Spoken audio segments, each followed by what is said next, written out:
안녕하세요.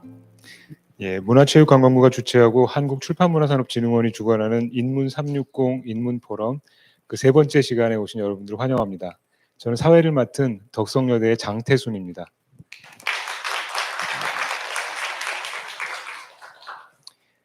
총 4회로 구성된 인문 포럼 파트 1의 사회를 제가 맡고 있고요. 그 중에서 벌써 2번이 끝나고 오늘 세 번째 시간을 진행하게 됐는데 그동안 굉장히 훌륭하신 강연자분들하고 같이 해서 영광이었고, 앞으로 제가 사회를 진행하게 될 2번의 세션에도 역시 훌륭한 선생님께서 오시게 돼서 굉장히 영광으로 생각하고 있습니다. 인문 360 인문 포럼은 사회, 문화, 기술, 과학 등 여러 분야에서의 변화에 대한 인문적 가치와 해법을 모색하고 사회적 담론을 확산시키기 위해서 매년 진행되고 있습니다. 2022년에는 인간과 문화, 인간과 기술, 과학 두 분야로 나눠서 총 8번에 걸쳐서 진행되고 있습니다. 올해 포럼의 대주제는 5년 후 우리의 삶이라고 되어 있습니다. 그동안 국제정세, 기술, 환경 등 여러 분야에서 큰 변화가 있었고요. 특히 코로나 이후에 우리의 삶에 굉장히 많은 변화가 있었죠. 이런 변화의 시대에 우리 삶의 의미와 가치를 다시 한번 짚어볼 필요를 누구나 느끼고 있는 것 같습니다. 그래서 올해 인문 360 인문 포럼에서는 5년이라는 너무 멀지도 않고 너무 가깝지도 않은 적당히 가까운 미래를 설정해서 그 5년 후에 우리의 삶을 살펴보면서 지금을 살피고 다가올 미래에 대해서 생각해 보고자 합니다. 여러분들께 뜻깊은 시간이 되었으면 좋겠습니다. 먼저 오늘 일정을 간략하게 말씀드리겠습니다. 오늘의 강사이신 김상옥 교수님께서 물리학자의 미래준비법은 이라는 제목으로 강연을 해주시고요. 강연이 끝나면 저와 간단한 대담 시간이 있습니다. 그리고 대담이 끝난 뒤에 여기 계신 분들 혹은 온라인에서 접속하신 분들의 질문을 받아서 그 질문에 김상욱 교수님께서 대답해 주시는 시간이 있고요. 그리고 마지막으로는 현장에 오신 분들 중에 10분을 추첨해서 김상욱 교수님의 저서, 여기 있네요. 떨림과 울림, 이 책을 증정하는 시간, 그리고 이 책에 김상욱 교수님께서 사인해 주시는 시간이 있습니다. 마지막 사인 시간에는 여러분들께서 추첨에 당첨되시지 않았더라도 김상욱 교수님과 개인적으로 만나고 싶거나 사인을 받으시고 싶으시면 단상으로 올라오실 수 있는 기회가 있습니다. 오늘 여기는 김상욱 교수님 팬들이 많으셔서 너무 많은 분들이 올라오시지 않을까 약간 걱정도 되고 있습니다. 그러면 오늘의 강사이신, 오늘의 강연자이신 김상욱 교수님 소개를 드리겠습니다.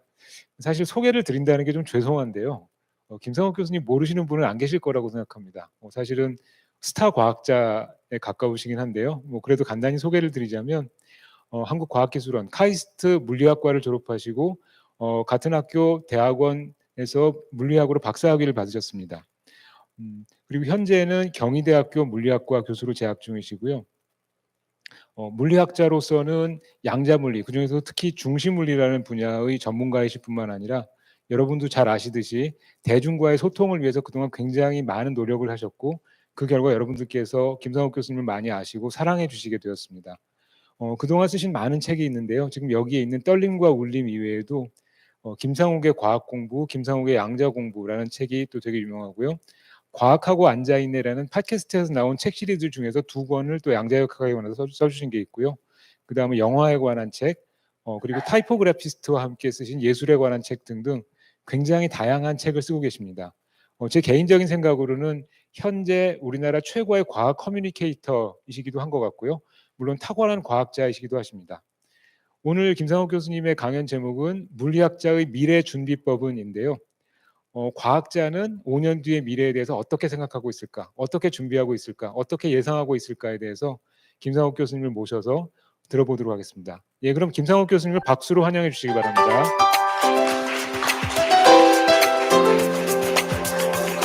네, 안녕하세요. 소개받은 김상욱입니다.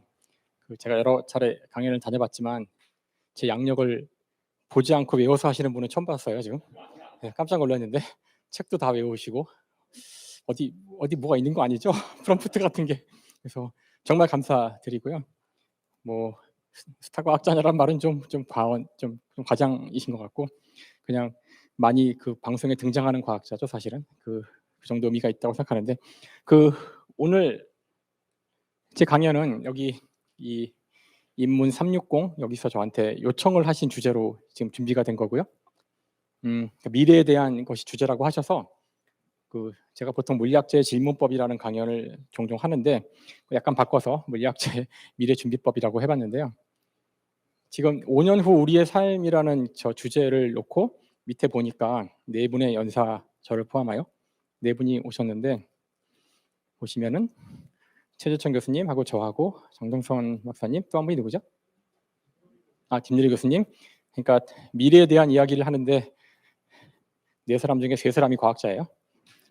그러니까 이게 무슨 뜻인가도 제가 얘기를 아마 할 것 같아요. 그러니까 왜 우리는 과학을 미래와 결부시킬까? 그렇죠? 과학은 과거에도 있었잖아요. 예, 왜 인문학 얘기를 할 수도 있을 텐데 왜 과학 이야기를 주로 하는 걸까? 우선 이 그림은 그냥 처음에 시작할 때 바로 강연을 시작하면 모두가 힘들어하셔서 이제 좀 워밍업하는 그런 느낌으로 준비된 그림이라 큰 의미는 없는데 그 윌리엄 터너의 그림이죠. 그래서 영국 사람들이 가장 좋아한다는 폭풍 속에 있는 배를 그린 건데, 우리의 지금 상황이, 또는 꼭 이런지는 알 수 없지만 언제나 사람들은 자기가 사는 세상이 이렇게 폭풍 속에 있다고 생각을 이제 하는 것 같아서 그림을 내놓은 거고요. 물론 이 그림에는 여러 가지 스토리들이 있어요. 아직 추상화가 나오기 전인데 추상화에 가까운 그림을 그린 것처럼 보이고 1850년대 그림인데요. 더더군다나 이 그림을 그리기 위해서 이 터너는 자신의 몸을 이 배에다 묶고서 폭풍 속에 3시간 동안 있었다고 하는데요. 그러니까 진짜 폭풍에서 보면 이렇게 보일지도 모른다는 그런 그림이죠. 그래서 굉장히 사실주의적인 그림이지만 몽환적이기도 한, 이렇게 저희의 워밍업 시간은 끝났고요.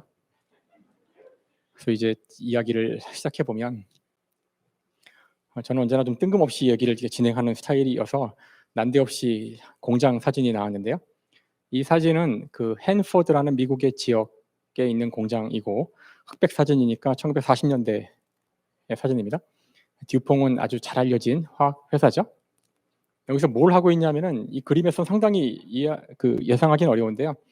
여기서 하고 있는 것은 1940년대 헨포드, 바로 원자폭탄을 만들고 있어요. 좀 더 정확히 얘기하면 플루토늄 정제하는 중인데, 플루토늄을 농축하는 중인데요.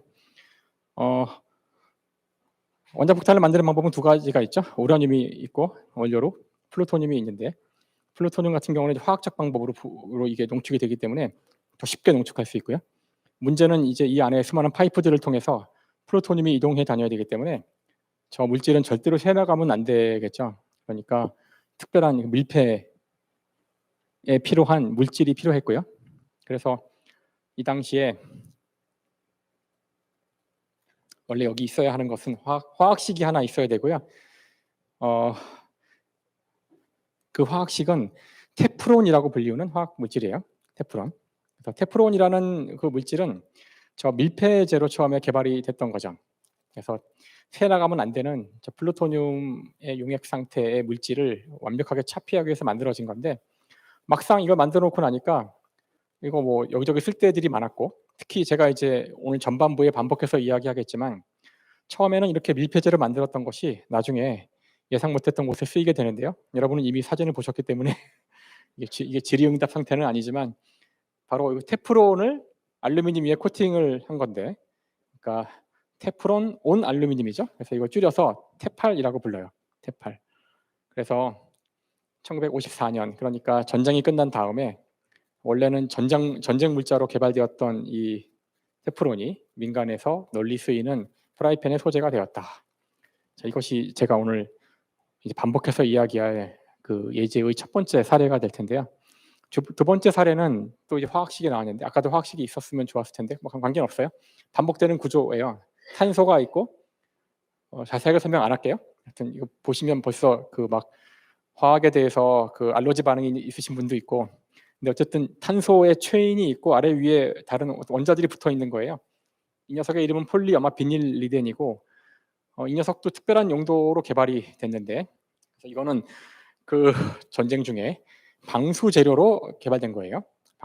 물론 방수 재료를 만들어 보자 해서 만든 게 아니라 이거를 이제 그 우연히 만들어진 물질인데 잘 물에 안 닦이고, 그다음에 얇게 만들어도 잘 안 녹고, 그래서 이걸 방수 재료로 쓰면 좋겠다. 그래서 2차 세계대전 중에 방수 재료로 사용됩니다.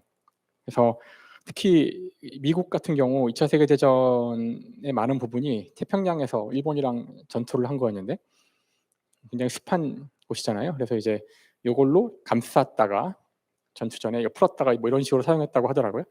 아무튼 이 물질은 굉장히 얇게 만들어도 잘 안 찢어지기 때문에 여러분이 지금 그 보지 말았어야 되지만 보았던 그 사진에 나온 이렇게 하니까 괜찮네요. 이렇게 미리 봐도 그 보셨던 바로 이 투명 랩으로 모습을 바꿔서 이제 민간에 풀리게 되는데 다 비슷한 연도죠. 1950년대에 이제 이런 그 전쟁 때 사용되었던 기술이 전쟁이 끝나자 마구마구 쓰이는 거죠.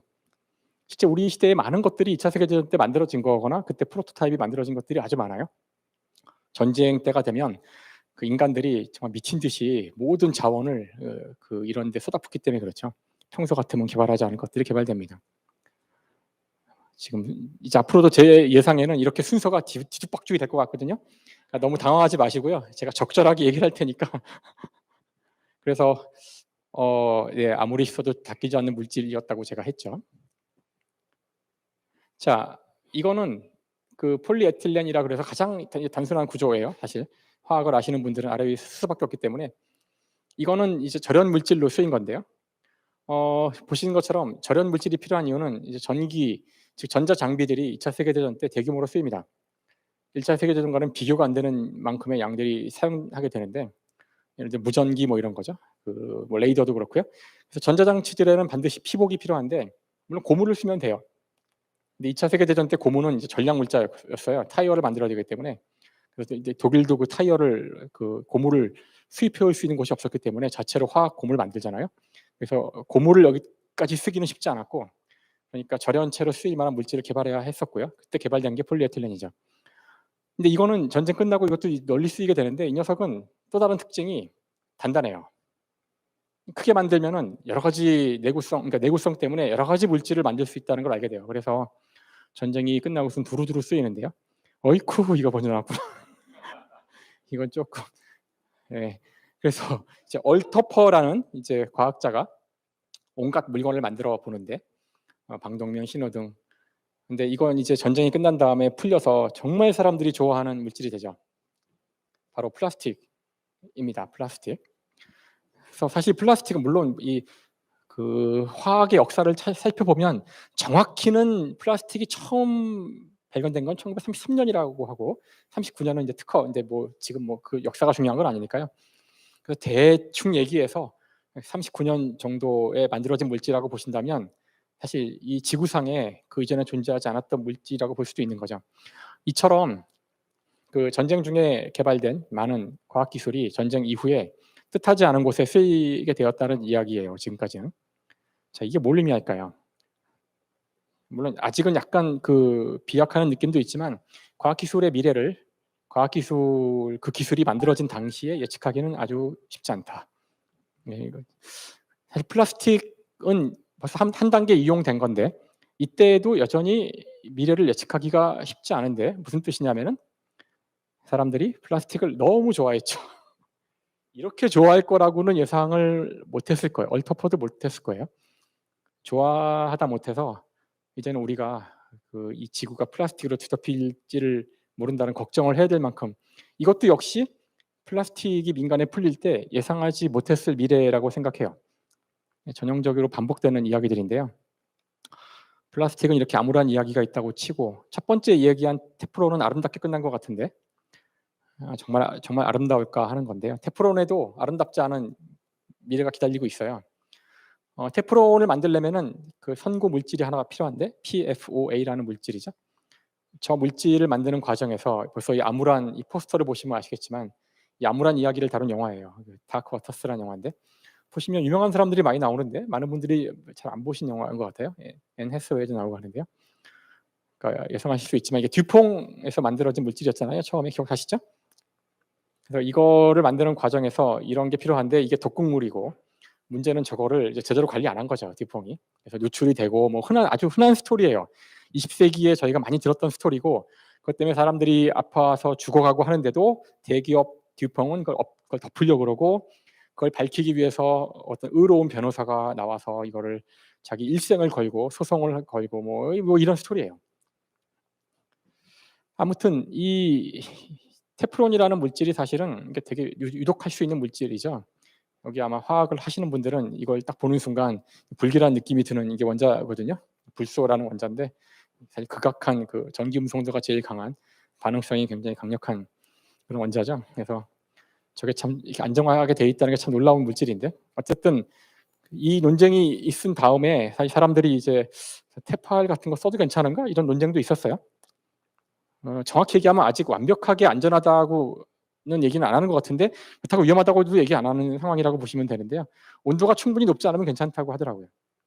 이 막 결합이 끊어질 정도로 온도가 높지 않으면 그게 한 700~800도라고 하니까 그런 온도까지 올라갈 일은 없어요, 집에서는 웬만해서는. 근데 이런 문제는 함부로 뭐 안전하다 안전하지 않다 말을 하기가 꺼려져서 지금도 그런 문제가 있는데요. 어쨌든 이 소송에서 듀퐁이 졌고요. 한 30~40년 넘게 이루어진 소송이었는데 그래서 이게 작년 지금 기사거든요. 뉴욕타임스 작년 기사인데 천문학적인 배상을 해야 돼요.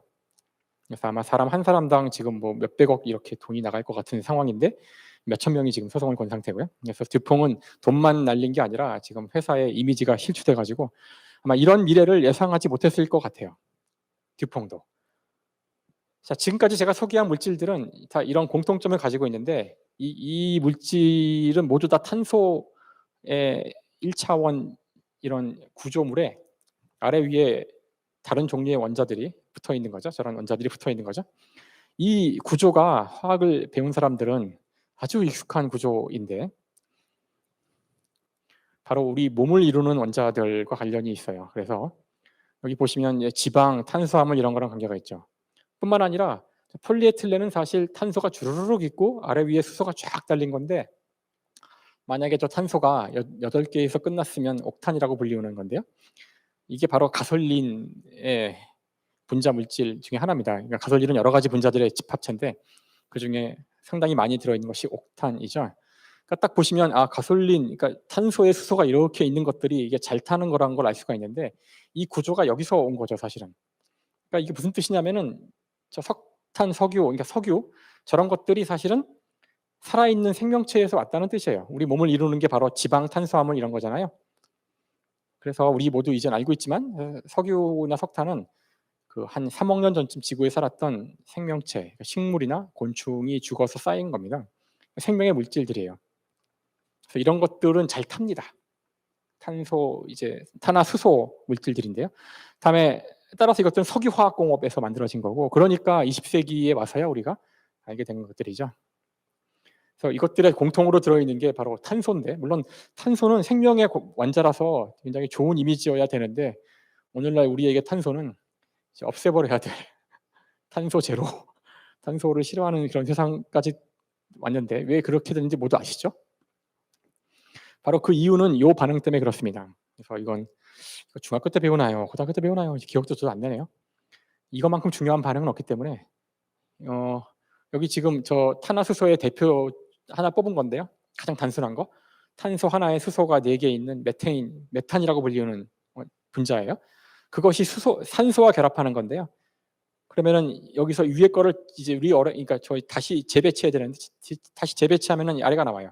이산화탄소와 물이죠.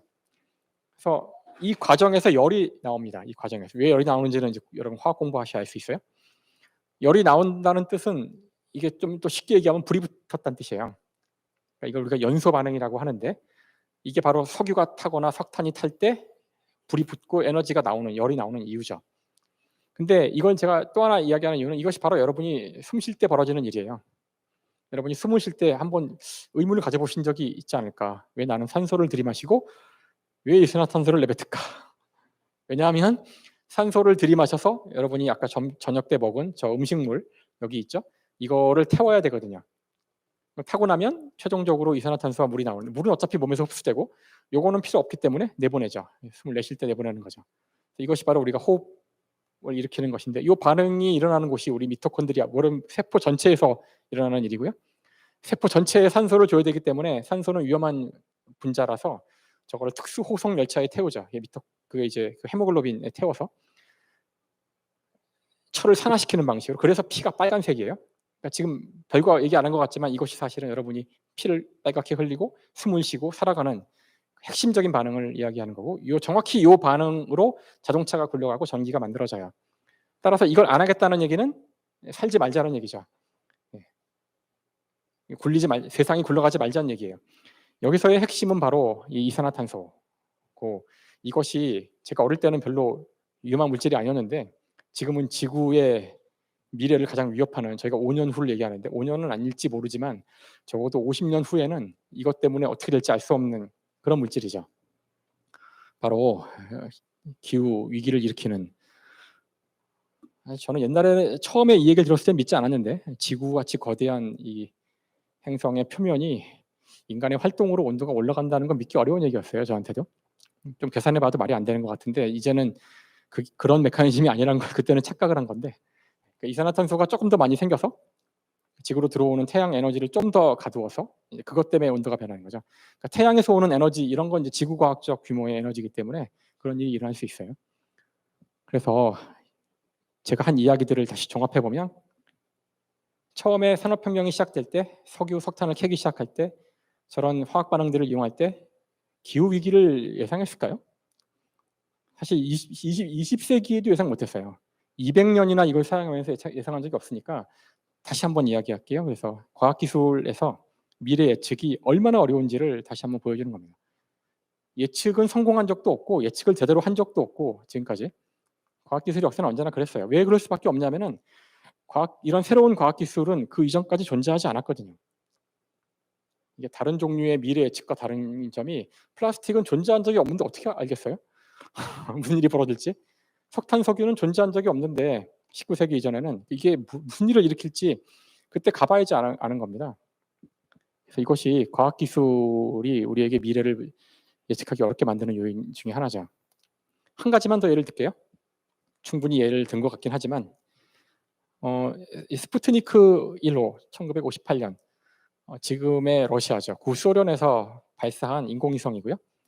당시 미국과 소련은 그 냉전 중이라고 해서 지금 사이가 안 좋지만 그때는 사이가 더 안 좋았어요. 서로 잔뜩 핵무기 쌓아놓고 서로 쏘고 싶은데 쏠 미사일이 없던 때죠. 그래서 대륙간 탄도미사일을 만들기 위해서 첫 번째 할 일은 일단 대기권 밖으로 나가야 돼요. 뭐가 나간 다음에 날아가서 떨어져야죠. 그러니까 먼저 대기권 밖으로 뭔가 내보내는 경쟁이 있었는데, 인공위성 만드는, 원래가 인공위성 만들거나 로켓 쏜다는 게 다 물론 과학적인 이유로 하는 것도 있지만, 그 로켓을 이렇게 수직으로 쏘면 로켓이고요. 기울이면 미사일이죠. 그러니까 사실은 이 기술은 바로 전쟁에 이용될 수 있어요. 미국보다 먼저 소련이 그 인공위성을 띄운 게 문제였던 거죠.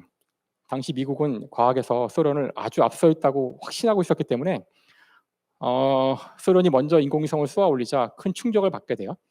그래서 그때 쏘아 올린 인공위성의 이름이 스푸트니크 1호고요. 그래서 여러분 잘 기억하시겠지만 러시아에서 개발한 백신 이름이, 코로나 백신 이름이 스푸트니크죠. 이 단어는 러시아 사람들한테는 과학기술의 승리의 단어예요. 그래서 굉장히 자랑스러워하는 단어인데 미국한테는 악몽 같은 일이고, 그러니까 소련이 먼저 이걸 쐈다는. 그래서 이제 미국은 충격을 받고 여러 가지 조치를 취합니다. 그 조치 가운데 하나가 이제 일단 과학 교육을 다 뒤바꾸는 거죠.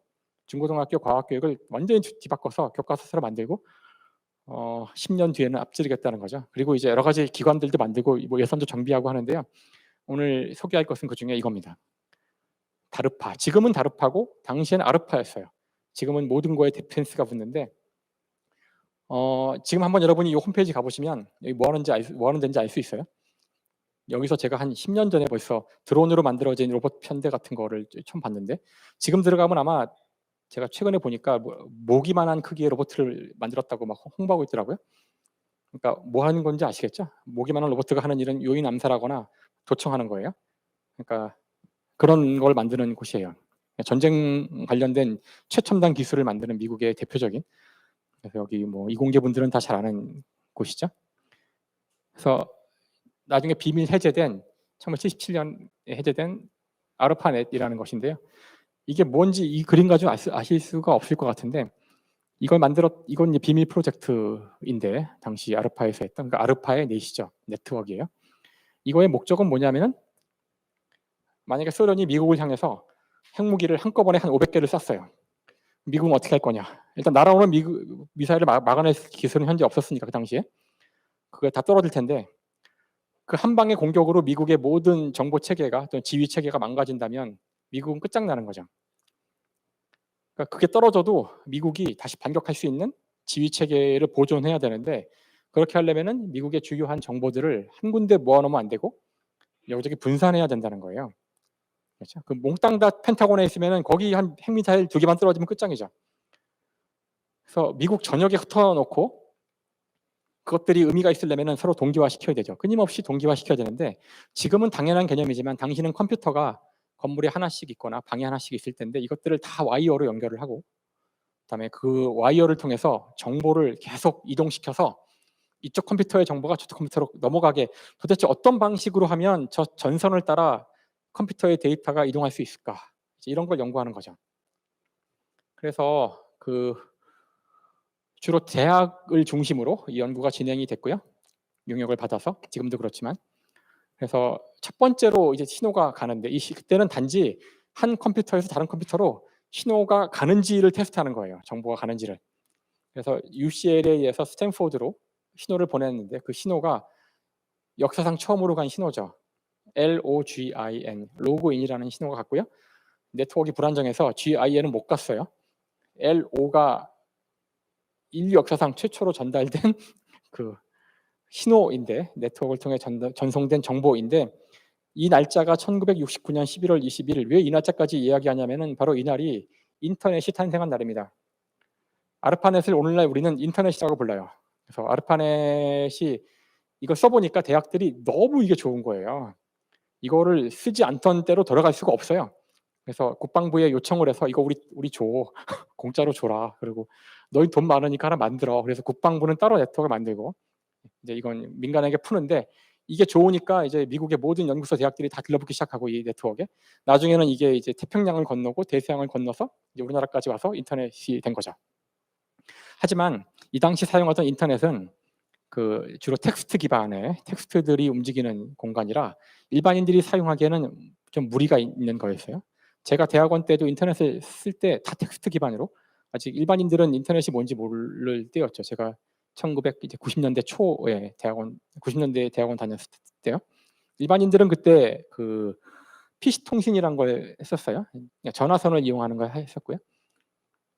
그래서 일반인들이 인터넷을 쓰기 위해서는 좀 더 편리한 뭔가 중간 유저 인터페이스가 필요한데 바로 그걸 만든 곳이 여기죠. 그래서 스위스에 있는 선이라는 곳이에요. 선은 입자 물리 연구소고 입자 실험 가속기가 있는 곳인데요. 노란색으로 된 곳이 가속기인데 이게 눈에 보이진 않아요. 땅 속에 있는데 길이가 27km. 엄청난 규모죠. 엄청난 규모. 그러니까 여기서 엄청난 양의 데이터가 나옵니다. 그래서 이게 지금 1980년대 얘기하는 건데요. 80년대에도 감당할 수 없어. 지금도 사실 여기서 나오는 이 데이터의 양이 많은데 이 당시에 하드디스크도 제대로 잘 없던 시대인데 아직 PC가 없을 때예요. 퍼스널 컴퓨터가 없을 때예요. 아직 빌 게이츠가 아직 학생일 때가 학생도 아닐 때겠네요. 그때인데 하루에 뭐 수백 메가나 뭐 기가에 가까운 데이터들이 막 나올 때죠. 그러니까 이거 어떻게 처리할까? 그래서 컴퓨터들이 많이 있는데 그 데이터들을 다 모아서 분석해야 되는데 모을 수가 없는 거죠. 그 엄청난 데이터들을. 그래서 낸 아이디어가 데이터를 다 모을 게 아니라 각자 컴퓨터에 놔두고 대신 하나의 컴퓨터에서 저쪽 컴퓨터로 내가 마치 저쪽에 있는 것 같이 여기서 쓰면 되잖아. 그렇죠? 그런 식의 어떤 인터페이스를 만들면 그러면은 데이터를 다 모으는 일을 하지 않고도 모으는 것도 일이니까 데이터를 다룰 수 있지 않을까? 이제 그런 아이디어로 출발을 한 건데요. 이렇게 만들어진 프로토콜을 HTTP 프로토콜, 그러니까 HTTP라고 불러요. 하이퍼 텍스트 트랜스퍼 프로토콜. 하이퍼 텍스트, 어떤 가상의 텍스트를 전송해주는 프로토콜이라는 뜻이에요. 그러니까 가상이란 뜻은 나는 여기 있지만 나는 우리 집에 앉아 있는데 내가 마치 아마존 컴퓨터에 있는 것처럼 나에게 아마존을 보여주죠. 그러니까 그런 프로토콜이고요. 이 HTTP를 인터넷이라는 하드웨어, 백본 위에 얹어서 연결된 그 망을 그걸 월드 와이드 웹이라고 부르기로 합니다. 그래서 이게 나오자 비로소 이제 일반인들이 이거를 사용할 수가 있게 돼요. 편하게. 그래서 선에 가보시면 이런 게 붙어 있어요. 여기가 바로 웹이 탄생한 곳이다라고. 그래서 이걸 만든 사람은 팀 비너스-리라는 MIT 물리학과 교수고요. 1991년 8월 6일 날 이걸 올렸기 때문에 이게 이제 월드 와이드 웹이 탄생한 날짜고 첫 번째 페이지가 바로 이 선의 홈페이지죠. 그래서 이때 사실 이거 돈 받고 막 할 수도 있는데 하나도 돈을 안 받았어요. 초창기 인터넷 역사는 이런 것들을 다 정보를 공유해야 된다는 해커의 정신을 공유한 시대이기 때문에 이런 걸로 돈 벌 사람은 아무도 없었죠. 아마 좀 더 지나서 이제 많은 사람들이 여기서 돈을 벌기 시작하는데 아마 좀 마음이 좀 짠할 수도 있어요. 이제는 인터넷 없이는 살 수가 없는 세상이 됐고 인터넷을 처음 만들 때는 상상도 못한 그런 용도로 사용하고 있죠. 제가 다시 얘기하지만 여러분 다시 곰곰이 생각해 보세요. 인터넷의 목적이 뭐라고요?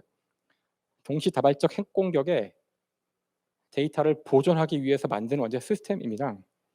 무슨 뜻이냐면은 여러분이 여기다가 나는 정말 원치 않지만 나의 아주 사적인 그런 정보가 올라갔어요. 절대 못 지워요. 그런 것들을 끝까지 보호하도록 핵전쟁에서도 보호하도록 만들어진 시스템입니다. 아마 처음부터 그 사람들 사이에 소통을 원활하게 하는 목적으로 네트워크를 누군가 구상했다면 좀 다를 수도 있어요. 모르겠어요. 어떤 역사가 펼쳐졌을지는. 하지만 우리의 의도와는 상관없이 역사는 처음에 핵전쟁 방어 체계를 만들어진 거고 이제 그게 민간에 풀렸고요. 지금 우리가 쓰고 있죠. 그래서 그 첫 번째 대가는 지울 수 없어요. 그 안 지워지도록 만드는 그 목적으로 만들어진 거예요.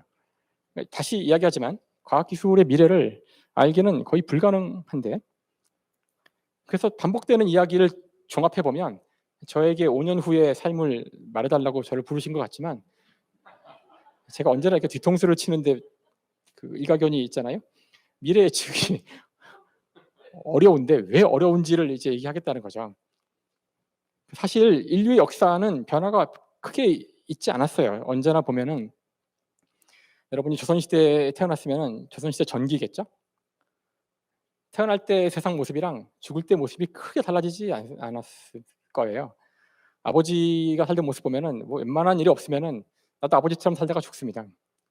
대부분의 사람은 반경 20km를 벗어나지 않아요. 뭐 과거를 보러 가거나 뭐 청나라의 사신으로 파견되는 한 줌밖에 안 되는 사람 빼고는 뭐 이 바닥 벗어나지도 않고 살았어요. 그런 사람들한테 변화라는 건 별로 의미가 없는 단어예요. 변화가 우리 인류에게 이렇게 그 바로 코앞까지 다가온 것은 산업혁명 이후입니다. 산업혁명 이후에 인간이 기계의 속도로 살아가기 시작하면서 기계는 인간과 무관하게 돌아가기 시작하거든요. 엄청난 속도로 발전이 시작되는데 그래서 그 일단 변화는 전혀 익숙한 것이 아니었다는 걸 얘기하고 싶고요. 첫 번째. 두 번째, 변화가 빨라지고 예측하기 어려워진 것은 주로 산업혁명, 즉 과학기술이 만들어낸 것이란 뜻이에요.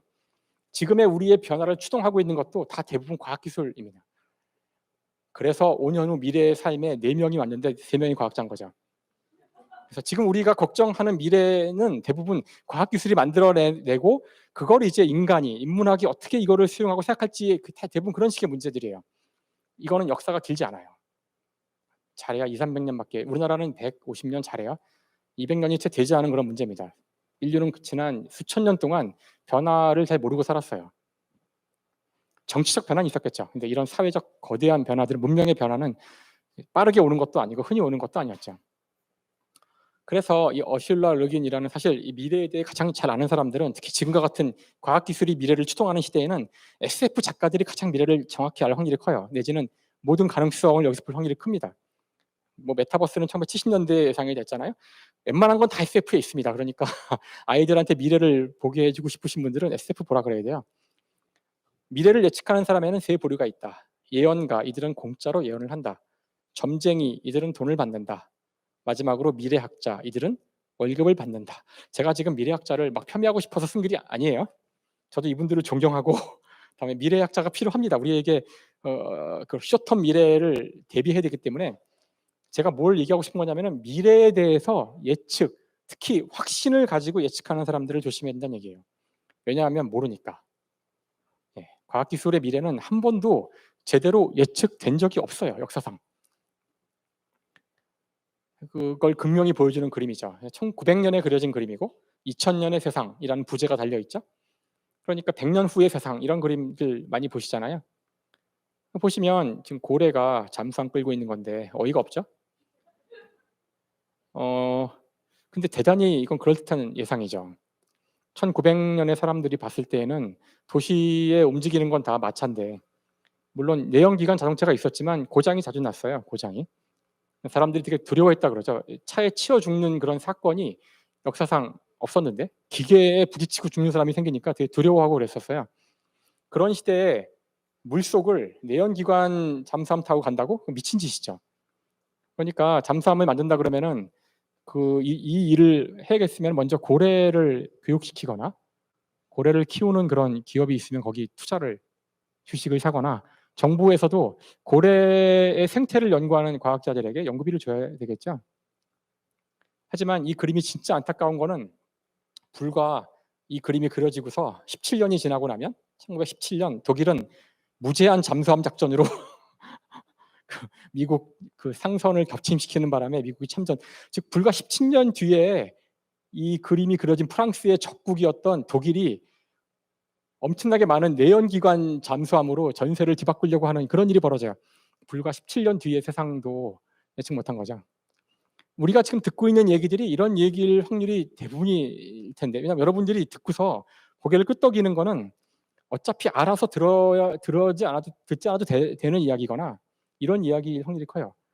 정말로 예상하기 힘들어서 하지만 그런 일이 올 거라 중요한 그런 얘기를 해주면 대부분 이해를 못합니다.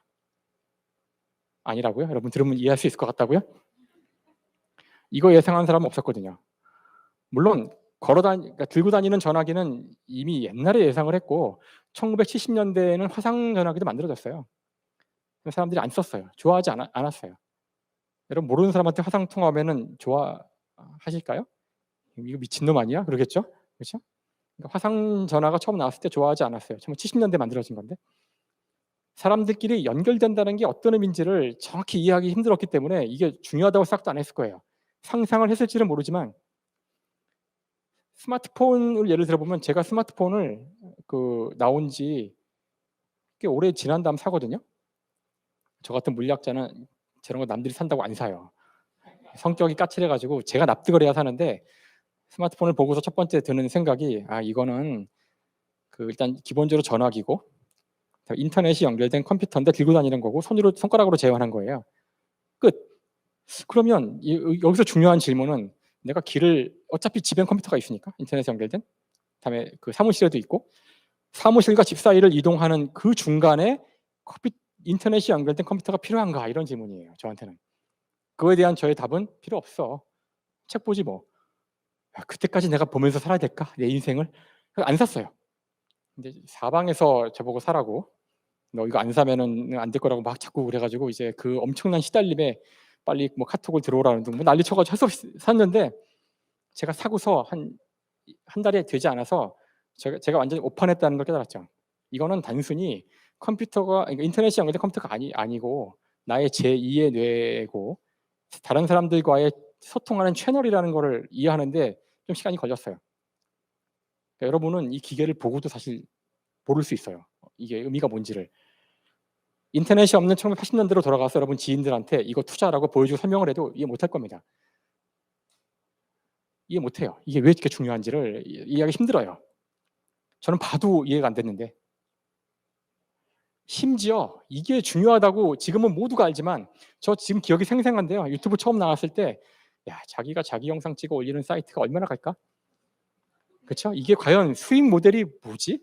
그 방대한 데이터를 어떻게 관리하려고 미친 거 아닐까?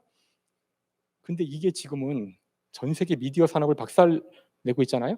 우리나라의 KBS, MBC 뭐 이거 다 광고 수익 반으로 줄었어요. 넷플릭스하고 유튜브가 최고의 지금 적이죠. 이들의. 페이스북 자기 일상을 올리는 사이트가 이름을 메타로 바꾸더니 미래를 선도한다고 우리의 미래를 얘기하고 있어요. 얘네들이. 웃기는 거죠. 대학원생이 만든 자기 일상 올리는 사이트인데 이거 상상이나 했을까요? 구글이라는 검색 엔진인데 저 기억도 나요. 다 야후 쓰고 있을 텐데 구글이라고 아무것도 없는 하얀 페이지에 검색창 하나 뜬 그 만든 사람들이 지금은 전 세계의 미래를 얘기하고 있어요. 우리의 미래를. 과연 우리는 지금 이해했을까요? 저는 지금 우리가 SNS를 이해했다고 생각하지 않아요. 플라스틱 처음 나왔을 때랑 비슷하죠. 플라스틱이 열광하던 때랑 비슷해요. 이제 조금씩 미국에서는 페이스북이 민주주의의 적이라는 말이 나오기 시작했거든요. 처음에는 민주주의에 꽂힌 줄 알았어요. 근데 이제는 가만히 보니까 우리를 갈라치기 하고 정치적 편향을 만들어내고 득보다 실이 많은 것 같아서 이제 규제에 들어가기 시작하잖아요. 저는 여전히 우리가 이거 다 이해한 것 같지 않아요. 아직도 우리가 깜짝 놀랄 일들이 우리를 기다리고 있다고 생각해요. 그렇게 이해하기가 어려운 이유는 역사 이래 존재한 적이 없어요. 여러분 페이스북 존재한 적 있나요? 하나도 우리가 참고할 자료가 없어요. 인간의 역사에는 인문학적인 얘기가 충분히 있지만 이 과학기술에 대한 얘기는 하나도 없어요. 과거에 이런 게 나오면은 타임머신 탄 거죠. 과거를 지배하는 자가 미래를 지배한다. 하지만 현재를 지배하는 자가 과거를 지배한다. 조지 오웰이 한 이야기인데 왜 이런 이야기를 했을까? 왜냐하면 뭐 이건 그래프죠. 가로축은 시간이고 언제나 이 세로축은 뭐든 좋아요. 주가일 수도 있고 GNP일 수도 있고 뭐 여러분 원하는 아무거나 괜찮은데요. 미래를 알고 싶죠. 일단 과거를 모르면 미래를 점을 찍을 수가 없어요. 그러니까 일단 최소한 과거를 찍어야 이거 현재니까 여기가 현재를 기준으로 뭔가 이 뒤를 몇 개 찍어놔야 조금 미래를 얘기할 수 있어요. 그래서 과거를 모르면 미래를 얘기할 수 없습니다. 과거를 아는 자가 미래를 알 수 있죠. 그러면 이렇게 얘기해주면 이게 이제 아까 얘기한 고래가 끄는 잠수함인데요. 모두가 행복해해요. 뭐 이렇겠지 뭐 그렇죠? 아주 이건 무해한 예측입니다. 좋아요. 이 정도도 필요하니까 우리한테는. 하지만 우리한테 진짜 필요한 이야기는 이거거나 이걸 얘기해 줄 수 있으면 좋은데 또 그런 일이 일어나고 제가 다시 강조하지만 이거 아무도 모릅니다. 아무도 모르기 때문에 언제나 세 부류의 전문가들이 존재해요. 지금도 5년 후의 세상을 어떻게 예상하는지 물어보면 다 다른데 세 개의 부류로 나뉘어요. 낙관파, 비관파, 뭐 그냥 똑같을 거라는 사람 언제나 존재해요. 5년 후가 되면은 누군가 셋이 다 존재하니까 누군가 맞추는 거죠. 그럼 그 사람들을 인터뷰하죠. 훌륭한 예측을 했다고. 문제는 그 사람이 또 예측이 맞느냐? 그런 일은 별로 없어요. 2번, 3번 맞추기 힘들어요. 더 웃긴 거는 이 세 사람 다 전문가인데 왜 이 사람들은 똑같은 데이터를 보고 다른 얘기를 하고 있을까요? 이 사람들이 미래를 직접 본 게 아니라면 이 사람들이 보고 있는 건 같은 데이터잖아요. 결국 이 세 개의 차이는 실제 일어날 미래의 모습이 아니라 그냥 실제는 아무도 모르니까. 가 아니라 과거의 데이터를 보고 미래를 이야기하는 현재 저 사람의 세상을 보는 틀을 이야기하는 거예요. 낙관적인 사람은 낙관적 예측을 하는 거고 비관적인 사람은 비관적 예측을 하는 거죠. 우린 그걸 듣고 있는 겁니다. 그래서 똑같은 데이터를 놓고도 반이 찼다고 볼 수도 있고 반이 비었다고 볼 수도 있다는 거랑 같은 얘기죠. 그렇다면 이런 변화 속에서 우리는 무엇을 해야 되나? 이제 물리학자의 뭐 미래 준비법이라 그랬으니까 물리학이 나와야죠.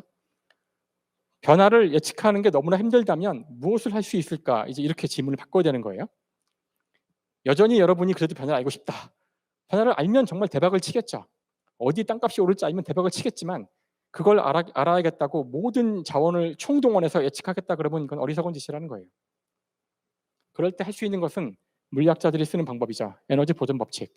변화가 아주 예측하기 어려울 때 변하지 않는 걸 찾는 겁니다. 자, 에너지 보존 법칙이란 것은 보시는 것처럼 진자의 운동이 있을 때 여기 두 종류의 에너지가 있어서 운동 에너지와 위치 에너지 이 두 에너지의 합은 바뀌지 않아요.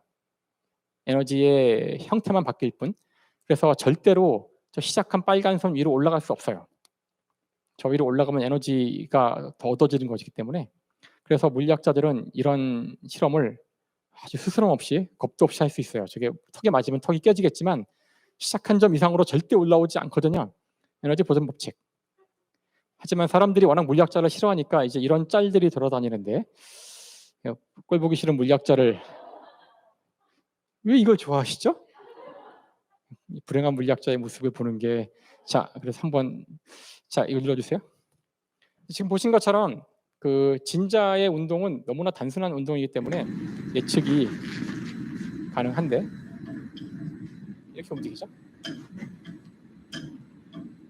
너무나 단순해서 에너지가 보존되어야 되기 때문에 다른 방법은 존재하지 않아요.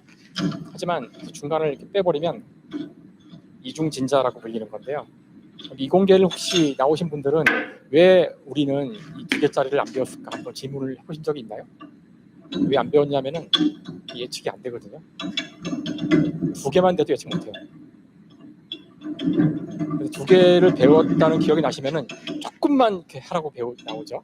조금만 당겼다더라고. 그럼 왜 조금만 하냐 그러면은 더불어 나친다 그러는데. 그래서 이렇게 복잡한 운동을 카오스 운동이라 그래요. 제가 이 운동을 예측하려고 그러면 불가능하다는 것이 물리학적으로 증명이 되어 있는데 하지만 여전히 이게 보존됩니다. 이게 에너지인데요.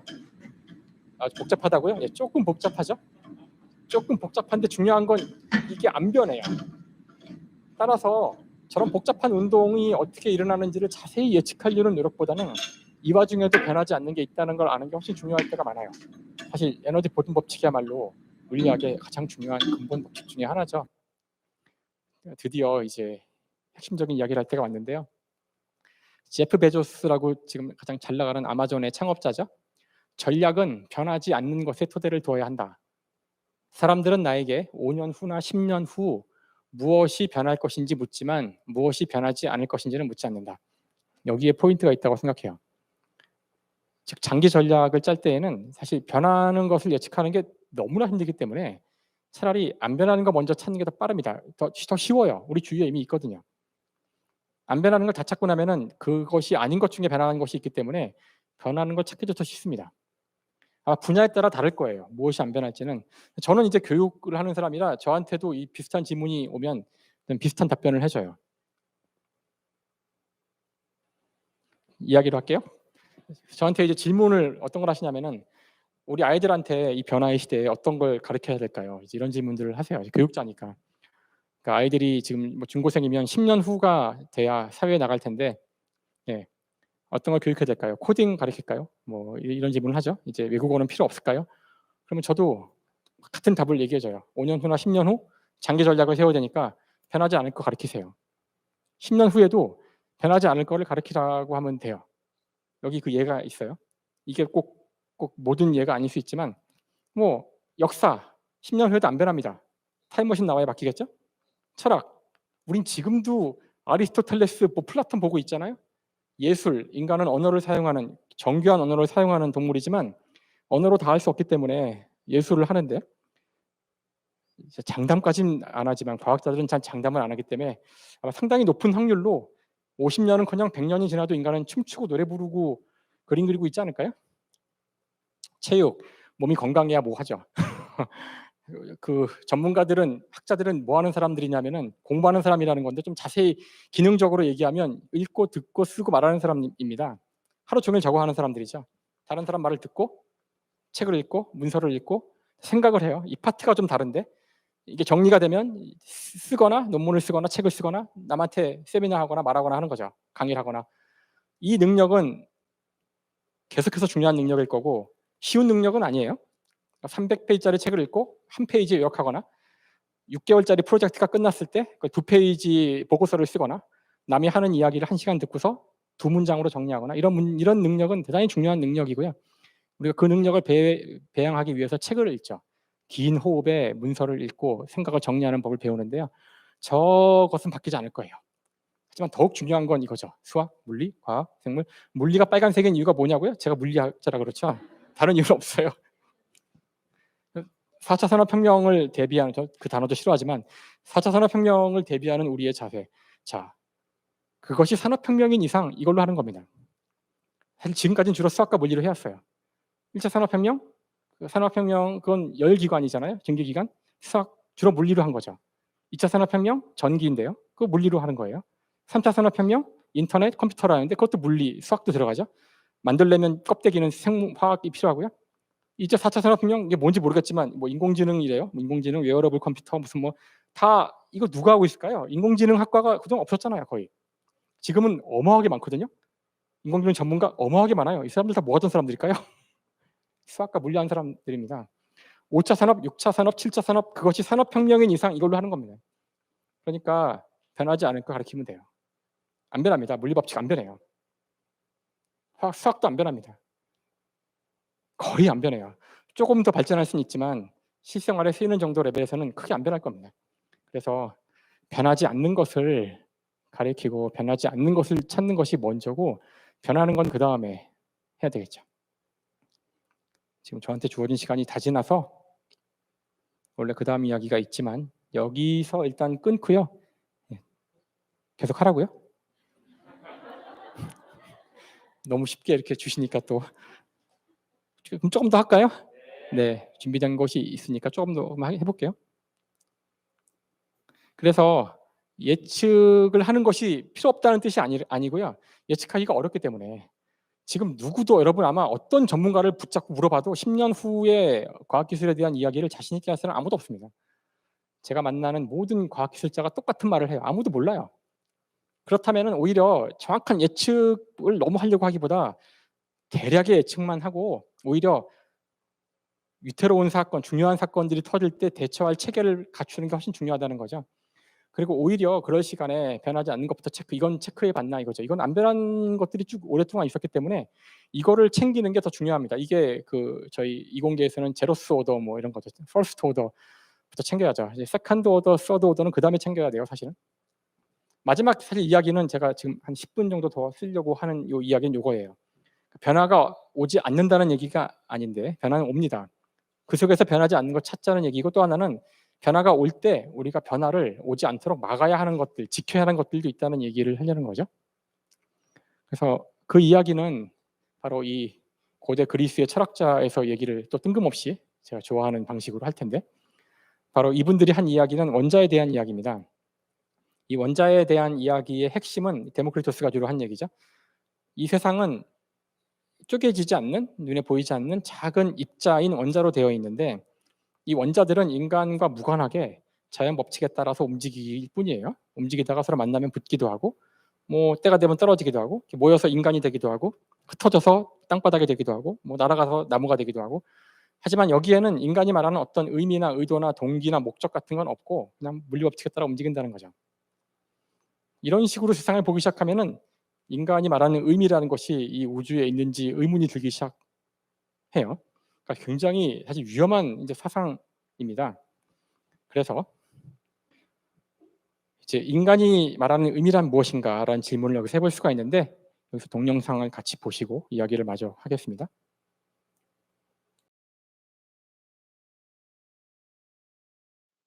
네, 보셨죠? 농담처럼 이야기하고 있지만 그 아까 의미란 무엇인가에 대한 답을 이 동영상에서 한 거예요. 그러니까 이 우주 자체에는 인간이 말하는 의미는 없지만 바로 그 데모크리토스가 했던 이야기죠.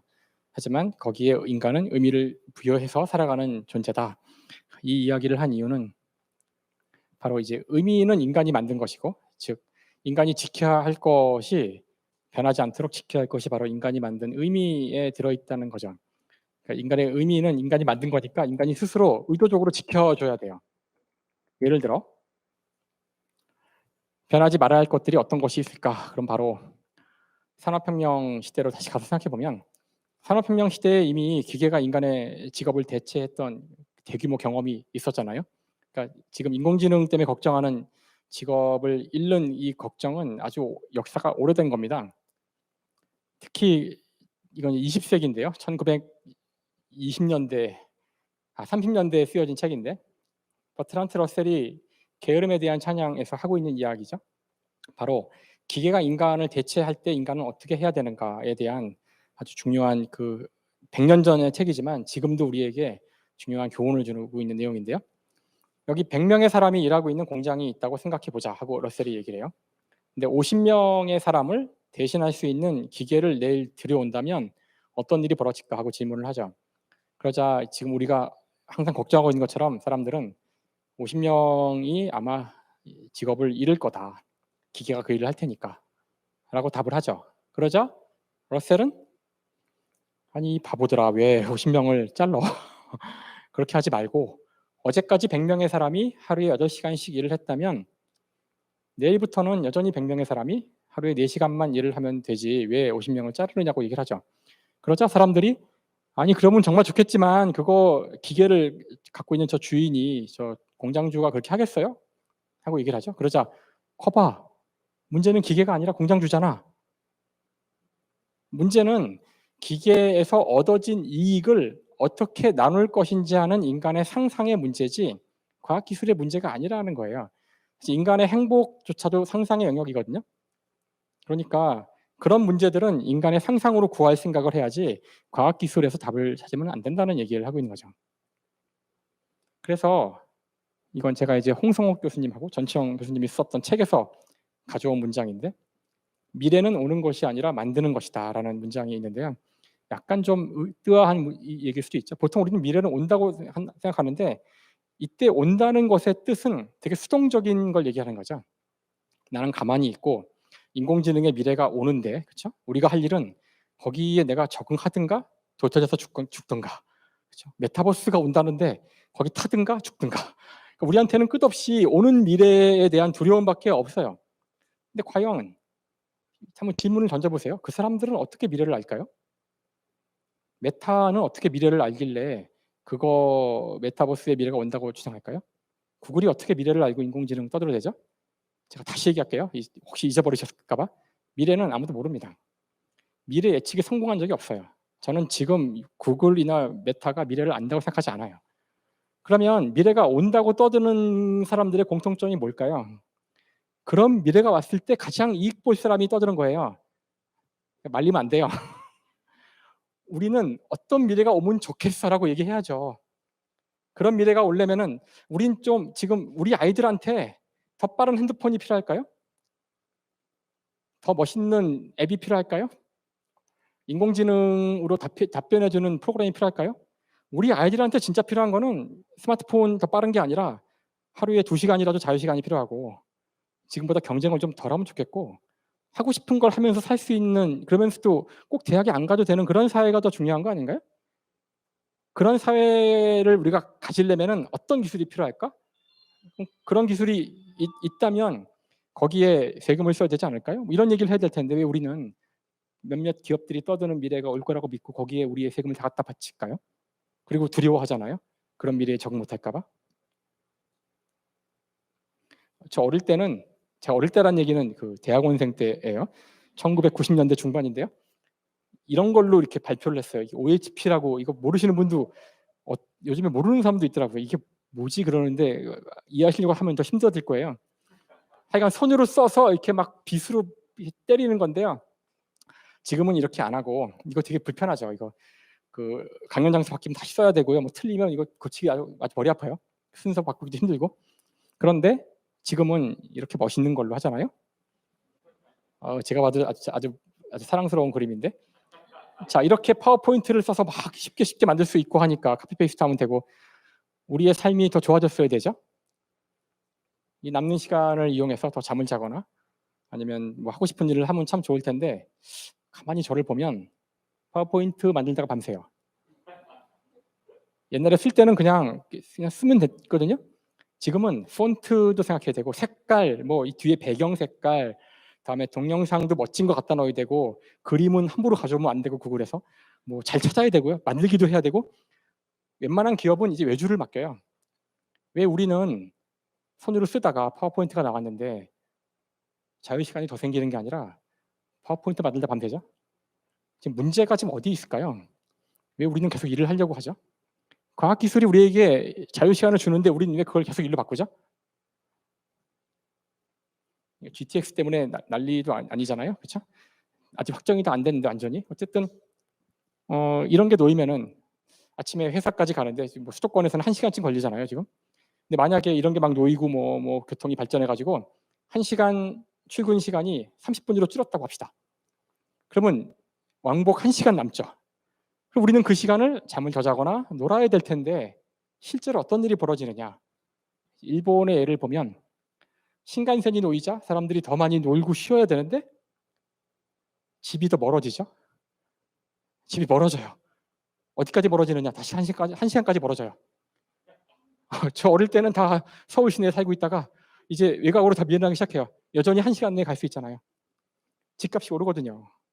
이런 게 놓이면은 이유를 모르겠는데 막 집값이 오르고 물론 집을 소유한 사람도 결국은 못 버티고 나가죠. 거기 물가도 오르고 그걸 팔아서 돈을 만들어야 될 때도 있고 하니까 결국은 외곽으로 결국은 다시 1시간이 돼요. 자, 우리는 도대체 왜 이걸 만들었을까요? 이런 게 만들어질 때마다 자유시간이 생겨야 돼요. 그래서 20세기 초에 버트란드 러셀이 얘기했지만 그 사람은 되게 낙관적인 예측을 했어요. 21세기에는 하루 4시간을 일하는 세상이 올 거라 그랬어요. 근데 우리는 왜 여전히 그때랑 똑같이 8시간 일하고 있을까요? 러셀이 했던 유명한 얘기가 있죠. 자본가들이 언제나 이런 얘기를 해요. 너희가 일을 안 하면 세상은 무너져. 그러니까 일을 해야 돼. 그렇죠? 우리 일 안 하면 무너질 것 같잖아, 세상이. 그런데 웬걸? 1차 세계대전 때 젊은이들이 몽땅 다 전쟁터에 나갔는데 세상이 돌아갔어요. 그러니까 러셀이 물어보죠.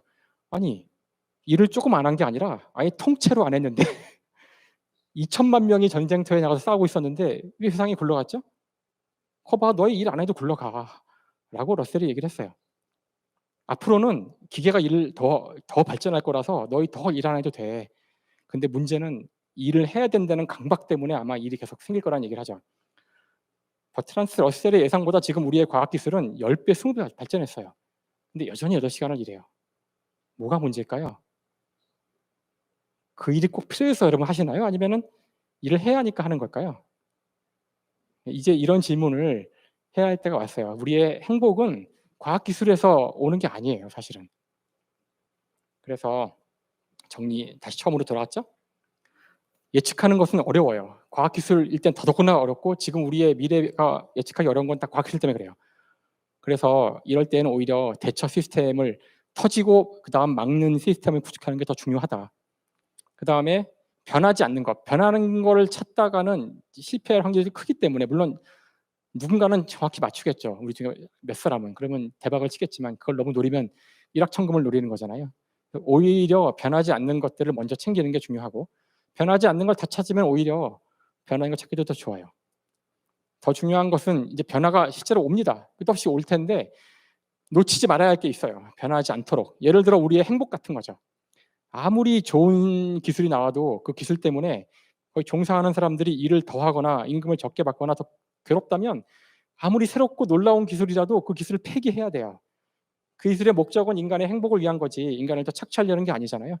그래서 변하지 말아야 할 것, 지켜야 할 것이 무엇인지를 더 챙기도록 노력을 내맡기면 되지 않고 그래서 그걸 한마디로 한다면 미래는 오는 게 아니라 만드는 겁니다. 우리가 어떤 미래가 올 것인지를 더 많이 이야기를 해서 그런 미래가 오도록 기업을 압박하고 정부를 압박하고 우리의 세금이 그런 곳에 쓰이도록 만들어야지 일부 잘 나가는 기업들이 말하는 그런 미래에 우리가 순응하거나 적응을 하기 위해서 몸부림치는 식으로 이 판이 짜이면은 앞으로 더욱 더 빠른 속도로 과학기술이 발전할 텐데 우리는 더 불행해질 거라는 말씀을 드리면서 오늘 강연을 마치겠습니다. 감사합니다.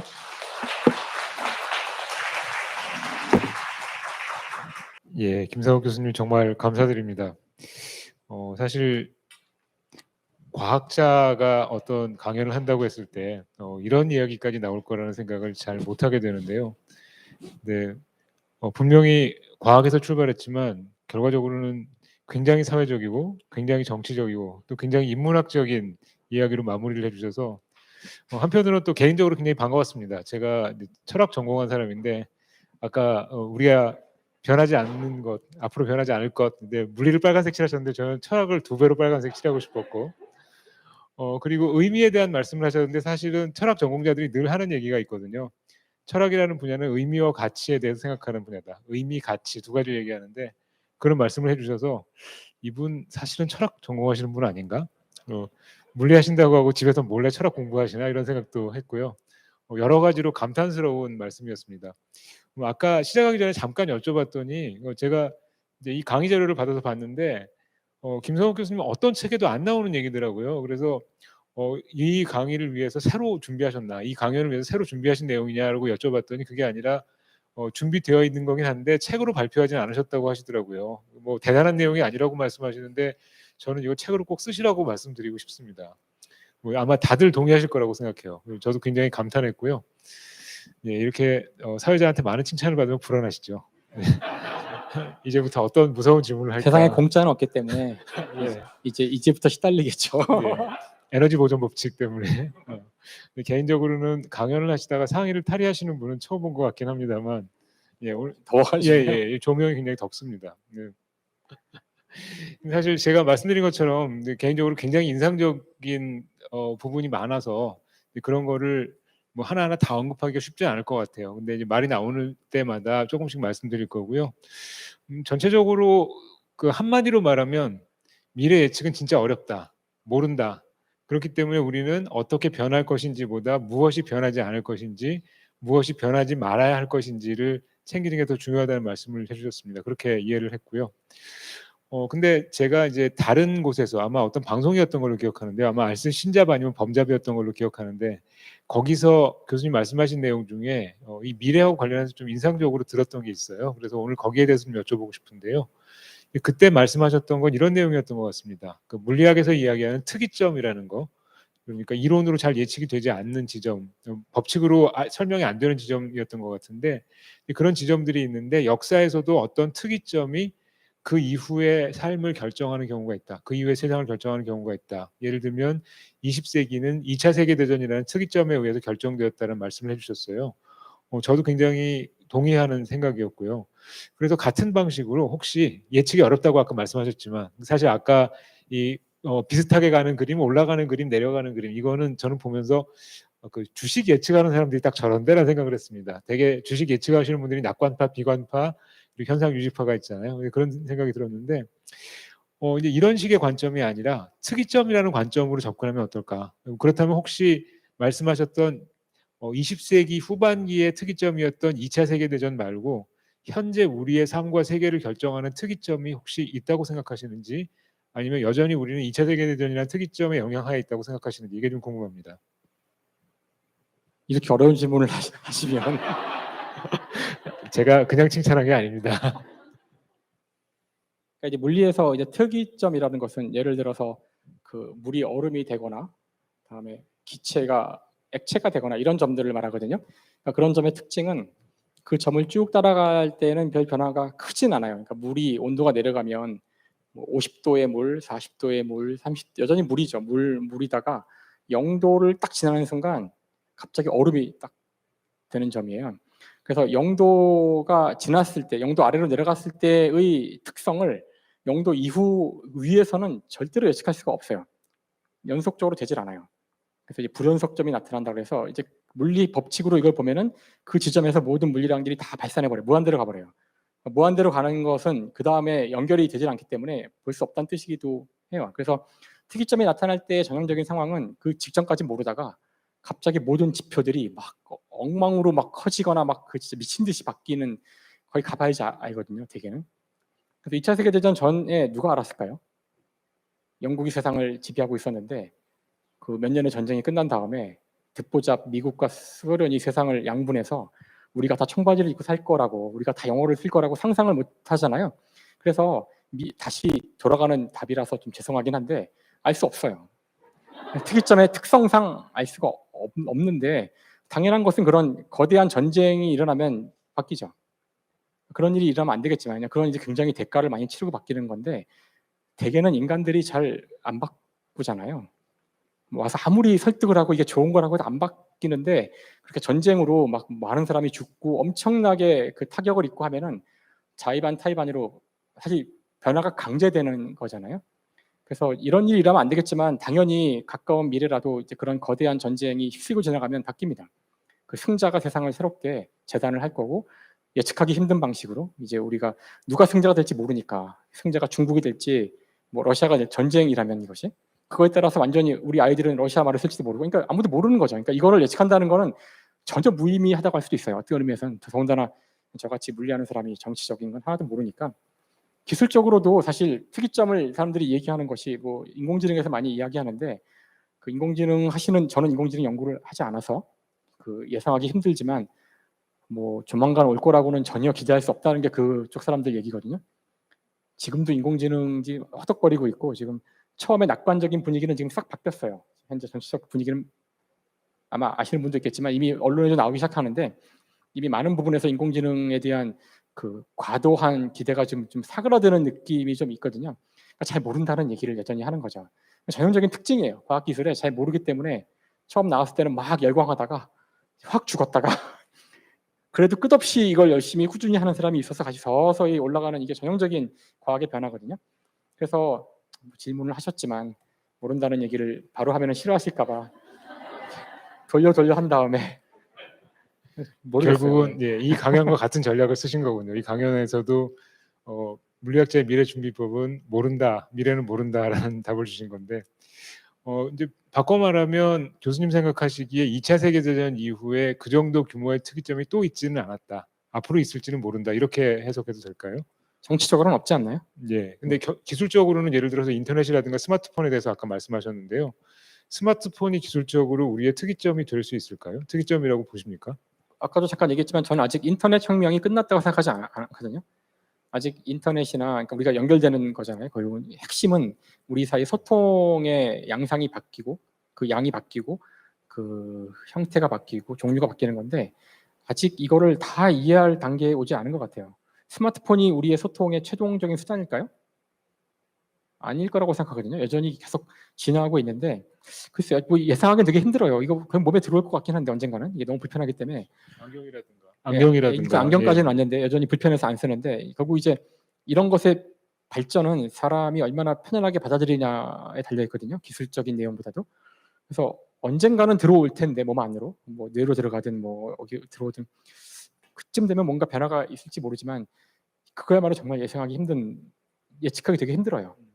근데 거기까지 고민할 필요도 없을 것 같고 전 지금 SNS 문제만 해도 우리가 SNS가 우리에게 어떤 의미를 갖고 이걸 어떤 식으로 이거를 끌고 가야 될지 뭐 규제가 필요하다면 가능은 한 건지 규제를 하지 않아도 되는 건지 유튜브도 그렇고요. 그런 문제들부터 해결해야 되는데 그것조차도 쉬운 문제가 아니라고 생각하거든요. 점점 분위기는 이제 규제를 해야 된다는 쪽으로 가고 있는데 방법을 못 찾고 있죠 아무도. 전 세계적으로 이제 있는 이런 거를 규제할 방법은 없고 그래서 멀리 갈 것도 없을 것 같아요. 저는 당장 눈앞에 펼쳐진 우리가 익숙하다고 믿는 그 기계들이나 기술들조차도 저는 충분히 이해했다고 생각하지 않기 때문에 여전히 놀랄 일이 많을 거다라고 생각을 해요. 달리 말하면 지금 우리가 특이점 속에 있다고도 볼 수 있겠네요. 기술적으로는. 그럴지도 모르죠. 네. 그럴지도 모르죠. 더군다나 특이점 속에 있기 때문에 예측은 도저히 불가능한 마치 블랙홀 속에 있는 것처럼 이제 기존의 법칙이나 예상이 전혀 통하지 않는 상태에 놓여 있다. 이렇게도 볼 수 있겠네요. 자꾸 모른다 그래야 되는데 네, 뭐 그렇게 얘기할 수도 있을지 모르죠. 네. 사실은 그 제가 지금 특이점이란 말을 꺼내긴 했습니다만 이제 교수님께서 방송에서 그 말씀을 하셨을 때 아마 누구나 그 특이점이란 말을 들으시면 레이커즈와 일의 특이점이 온다를 생각하실 텐데요. 근데 지금 말씀하신 것처럼 이제 그 책은 인공지능의 특이점을 얘기했지만 그게 쉽게 오지 않는 것 같다. 그러니까 그 책의 원제가 이제 특이점이 가까이 왔다. Singularity is near인데 별로 가깝지 않다라는 게 현재 예상인 것 같긴 한데 오히려 다른 곳에서 올 수도 있는 거죠. 특이점이라는 게. 어떤 말씀이신지 알겠습니다. 사실 그 인간 사이의 관계가 더 중요하잖아요. 그 어떤 하나의 그런 인공지능 같은 기술보다도 지금까지 경험상으로는 사실 인간에서 가장 중요한 게 인간은 사회적 동물이라 인간들 사이의 관계에 아주 미세한 변화만 생겨도 그게 큰 변화를 일으키거든요. 사실 SNS도 그렇고 스마트폰도 그렇고 그 사실 어떻게 보면 되게 단순한 차이인데 사람 몸이 접촉해서 아주 가까운 곳에서 그 바로 다른 사람과 직결될 수 있는 기계가 만들어진 것이 준 변화가 훨씬 더 하이테크보다 많은 변화를 주고 있거든요. 그래서 인간의 만남을 바뀔 수 있는 건 아직도 그 종류를 충분히 보지 못했기 때문에 이제야 겨우 유튜브, 페이스북, 뭐 트위터 뭐 몇 개 여전히 이렇게 브로드캐스팅하고 뭐 이런 종류의 것들인데 아직도 다른 가능성이 더 있고 이것도 여전히 더 가까워질 여지가 있기 때문에 그런 것이 조금씩 변할 때 큰 변화가 의외로 왔거든요. 그래서 이렇게 거대한 무슨 인공지능의 특이점까지 갈 것도 없이 여전히 이 스마트폰 주변에서 일어나는 일들, 그다음에 그런 네트워크에서 벌어지는 일들이 일으킬 변화가 훨씬 많을 것 같아요. 예, 사실은 미래에 대해서 잘 모른다고 말씀하셨지만 지금 이런 예측이 오히려 더 날카로운 예측인 것 같다는 생각이 들고요. 사람들이 요즘 굉장히 인공지능에 대해서 많이 얘기를 하고 관심을 가지고 있기는 한데 지금 교수님 말씀 들어보니까 사실 그거에 대해서 우리가 지금만큼 관심 가질 필요가 없을지도 모른다. 어쩌면 지금 말씀하신 것처럼 SNS 같이 인간관계를 변화시킬 수 있는 기술적으로 아주 높지 않고 현재 실현 가능한 것들이 오히려 더 큰 변화를 일으킬 수 있다. 뭐 이런 말씀으로 이해를 하면 될 것 같습니다. 그래도 이제 말이 나온 김에 그리고 사실은 지금 여기 와 계신 분들 중에서도 인공지능에 대해서 관심 가지시는 분들이 많은 걸로 알고 있고요. 질문 중에서도 그런 내용이 좀 있었습니다. 그래서 인공지능 이야기를 조금 해봐야 될 것 같기는 한데요. 저는 인공지능 전문가가 아니라서 물론 전문가가 아니시기 때문에 여쭤보셔봐야. 예. 근데 이제 아까 말씀하셨던 예술이라든가 우리의 행복, 의미 이런 거하고 관련해서 과학자로서의 일반적인 의견을 여쭤보는 거에 가까울 것 같습니다. 인공지능이 지금 인간을 거의 대체할 수 있다는 식으로 많은 사람들이 얘기했지만 그게 쉽지 않다는 쪽으로 의견이 바뀌고 있는 중이지 않습니까? 그리고 아까 예술 말씀도 하셨는데 인공지능이 예술 작품을 만들 수 있다는 이야기가 한때 있었고 그래서 지금 만들어진 작품들을 전시하기도 하고 하는데 거기에 대해서도 많은 비판이 있죠. 예를 들어서 인공지능이 1000개를 만들었는데 그중에 10개를 골라서 전시한다면 고르는 것은 인간이다. 이런 비판도 있고요. 근데 인공지능이 어쨌든 우리가 예술 작품으로 보는 것들을 만들어내고 있는데 그렇다면 미래에도 인간이 예술을 계속할 것이다. 아까 말씀하셨듯이 노래를 부르고 출 것이다라고 말씀하시는 건 알파고에 의해서 바둑이 점령되었을 때, 알파고에 의해서 바둑이 기계에게, 인공지능에게 지배되었을 때에도 인간은 계속 바둑을 둘 것이다라는 말하고 거의 비슷한 의미로 들리는 것 같기도 하고요. 그런 활동들이 가지는 의미가 단순히 효율은 아니다라고 생각하시는 것 같습니다. 그 점에 대해서 조금 더 말씀해 주시면 좋을 것 같아요. 그래서 어려운 주제라서, 그러니까 예술이나 이런 거, 결국 예술이란 무엇인가 이제 이런 것까지 가야 되잖아요. 언제나 철학에서는 그런 답을 할 때 무엇이다에 대한 정의가 먼저 선행해야 되긴 해서 어려운 주제인데요. 어쨌든 과학자의 그냥 제 개인적인 사견을 물어보신 거라고 해서 편안하게 답을 할게요.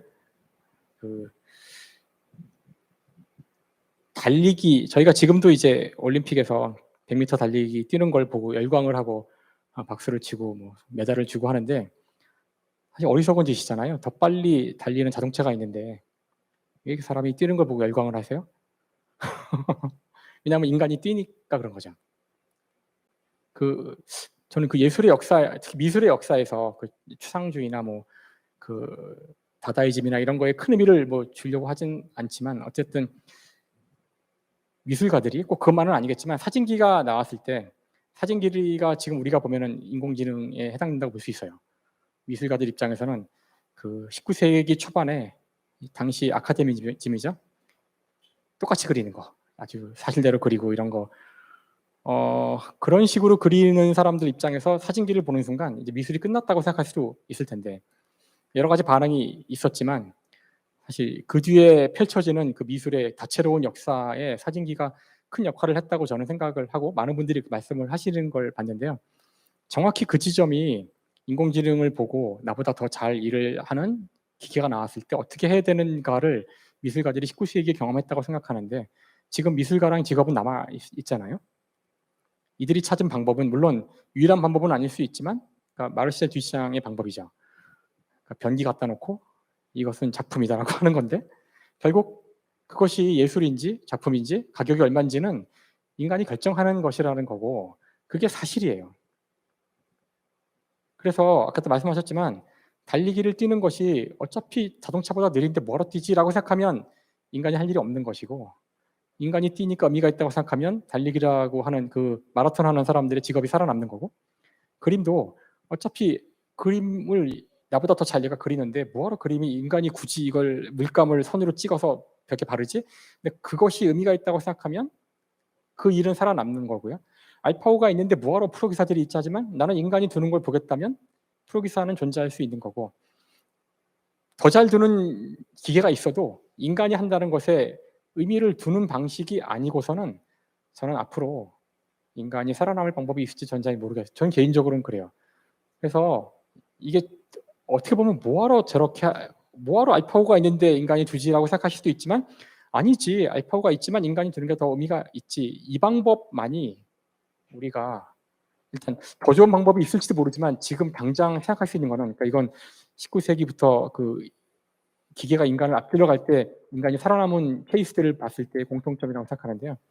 그래서 우리가 우리를 더 사랑하고 우리가 우리들이 하는 일들에 더 관심을 갖고, 그렇게, 물론 문제는 나중에 인공지능이 이걸 인정해 줘야 되는데, 지금은 우리가 다루고 있지만 언젠가는 모르겠어요. 특이점까지 안 가더라도 저는 특이점이 올지 잘 모르, 그러니까 특이점이라는 게 저희가 잘 되는지 모를 수도 있다고 생각하거든요.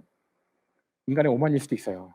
인간의 지능에 특별한 의미를 부여하기 때문에 인간의 의식에 특이점이 지나야 우리가 우리에 도달한다고 생각하지만 연속적으로 올지도 몰라요. 우리가 너무 인간을 대단하게 생각하는 거죠.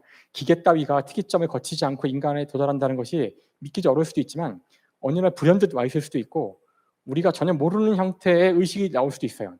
우리는 전혀 이해 못하는, 왜냐면 우리보다 더 우월한 의식이 있을 때 우리는 그걸 이해 못할 거거든요. 금붕어가 양자역학 이해 못할 거라고요.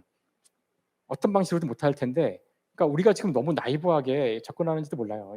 그래서 특이점 얘기는 인간 중심적인 얘기인 것 같고, 결론은 인간이 살아남는 방법은 아까 제가 여기도 썼지만 인간이 그냥 상상으로 지켜야 된다고 생각해요. 원래가 인간의 가치 상상으로 만든 거기 때문에. 왜 인간이 소중하죠? 그거 다 상상이에요. 왜 돼지는 죽여도 되는데 인간을 죽이면 안 되죠? 그렇게 믿는 거죠. 인본주의, 인문주의 그냥 그렇게 믿는 거잖아요.